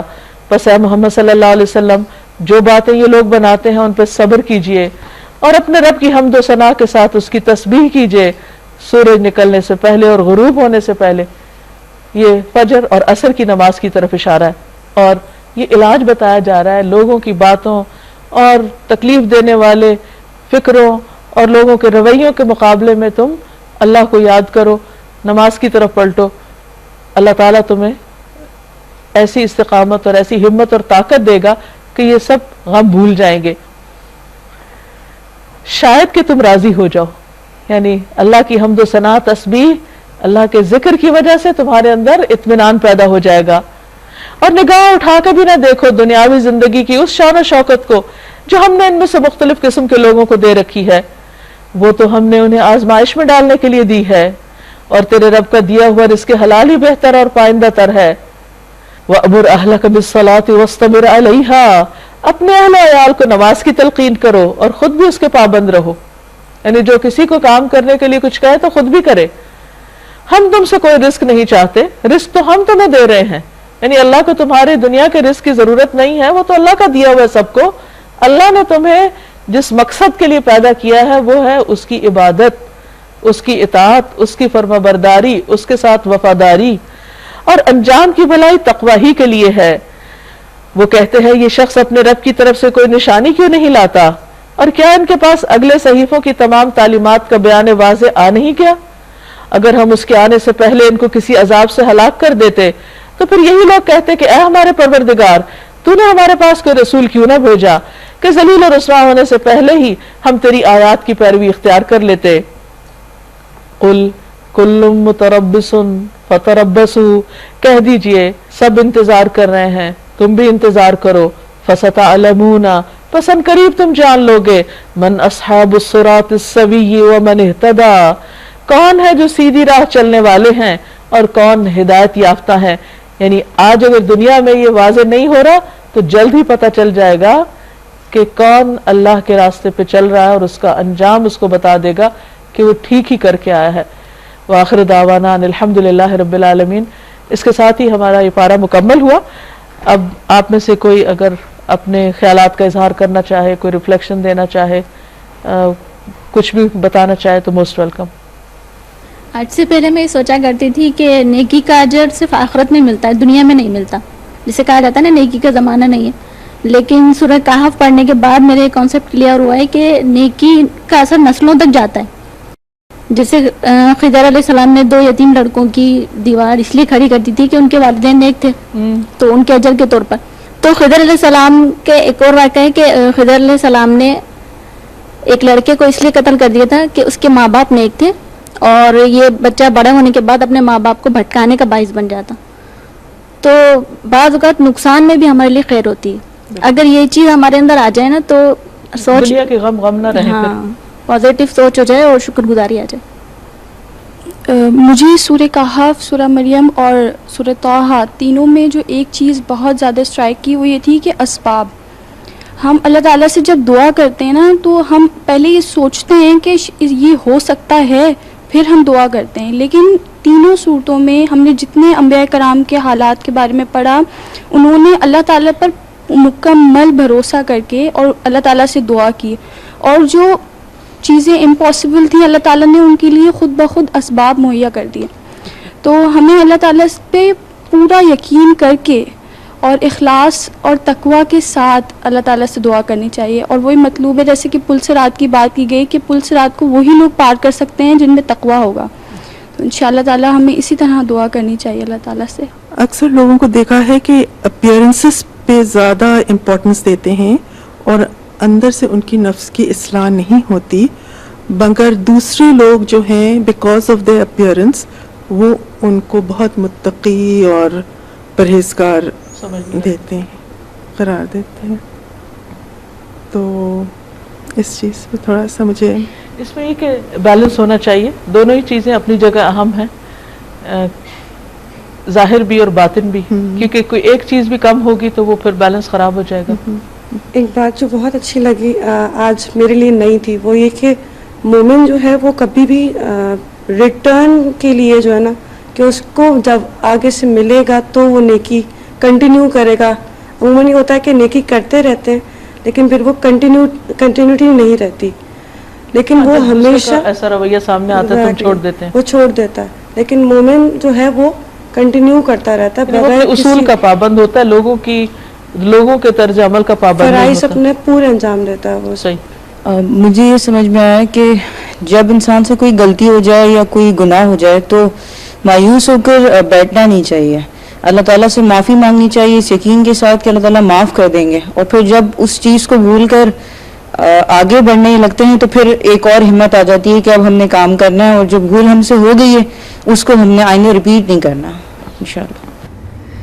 آج کے لیسن میں جیسے ہم نے پڑھا کہ بہت سارے کیریکٹرز کا ذکر ہے، حضرت مریم علیہ السلام یا پھر حضرت خضر علیہ السلام اس طرح سے، اور اسپیشلی جو ایک واقعہ حضرت موسیٰ علیہ السلام اور فرعون کا، تو کس طرح سے یہ محفوظ ہے کہ فرعون نے یہ کہا، پھر حضرت موسیٰ نے یہ کہا، پھر انہوں نے یہ سوچا، تو دونوں کا کیریکٹر ہمیں پتہ چلتا ہے. تو اسی طرح میں سوچتی ہوں کہ ہمارا اعمال نامہ بھی اسی طرح ہوگا کہ بہت ہی مختصر لفظوں میں پوری بات سامنے آ جاتی ہے، واٹ ایور وی ڈو وہ سب کچھ محفوظ ہو رہا ہے اور وہ سامنے آئے گا اسی طرح سے. بیسکلی آج جیسے تینوں جو صورتیں یعنی سورہ کہف کا تھوڑا سا پارٹ اور باقی جو دونوں صورتیں ون گو میں جو پڑھی ہیں نا، تو اس میں بیسکلی یہ پتہ چل رہا ہے، مجھے جو فیل ہوا کہ ہر فیصلہ جو اللہ تعالیٰ کا ہوتا ہے نا وہ حکمت پر مبنی ہوتا ہے. اب وہ انسان کے اوپر ہے کہ وہ اس فیصلے کو، وہ اس کے لیے تو آزمائش ہے انسان کے لیے، تو انسان بھی ڈیپینڈ کرتا ہے کہ وہ اس کو صبر کے ساتھ لے کے چلتا ہے یا بے صبری کے ساتھ، کیونکہ وہ تو نافذ ہونا ہی ہے، اللہ تعالیٰ نے جو ڈیسائیڈ کر لیا ہے، تو اب وہ انسان کے اوپر ہے، وہ اس کا عمل پھر ڈیسائیڈ کرے گا کہ اس نے آگے جا کے اس کو کس طرح سے جنہ لے کے چلنا ہے۔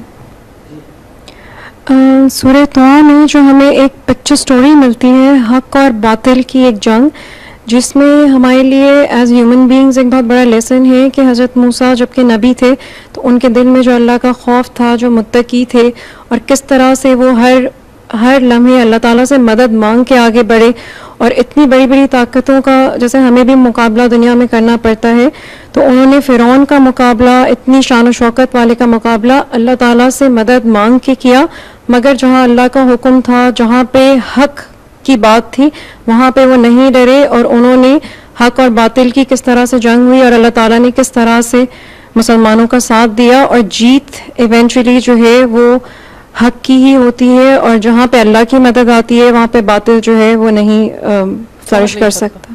آج جتنی بھی سٹوریز پڑھی، اسپیشلی سورہ کہف اور اس کے بعد سورہ طٰہٰ اور سورہ مریم، مجھے ایسا لگ رہا تھا کہ اس میں ہماری تھنکنگ جو ہے، ہماری سوچ بہت امپورٹنٹ رول پلے کرتی ہے، کیونکہ ہم جو سوچتے ہیں وہی ہمارے آئیڈیاز اور پھر ہمارے ایکشنز بن جاتے ہیں، اور اگر ہم اپنی سوچ یعنی ہمارا جو فاؤنڈیشن ہے اس کو ہی ہم لوگ کریکٹ کریں کہ نہیں، if I can do this, اگر میری سوچ میں یہ ہے دین آئی ول انشاءاللہ۔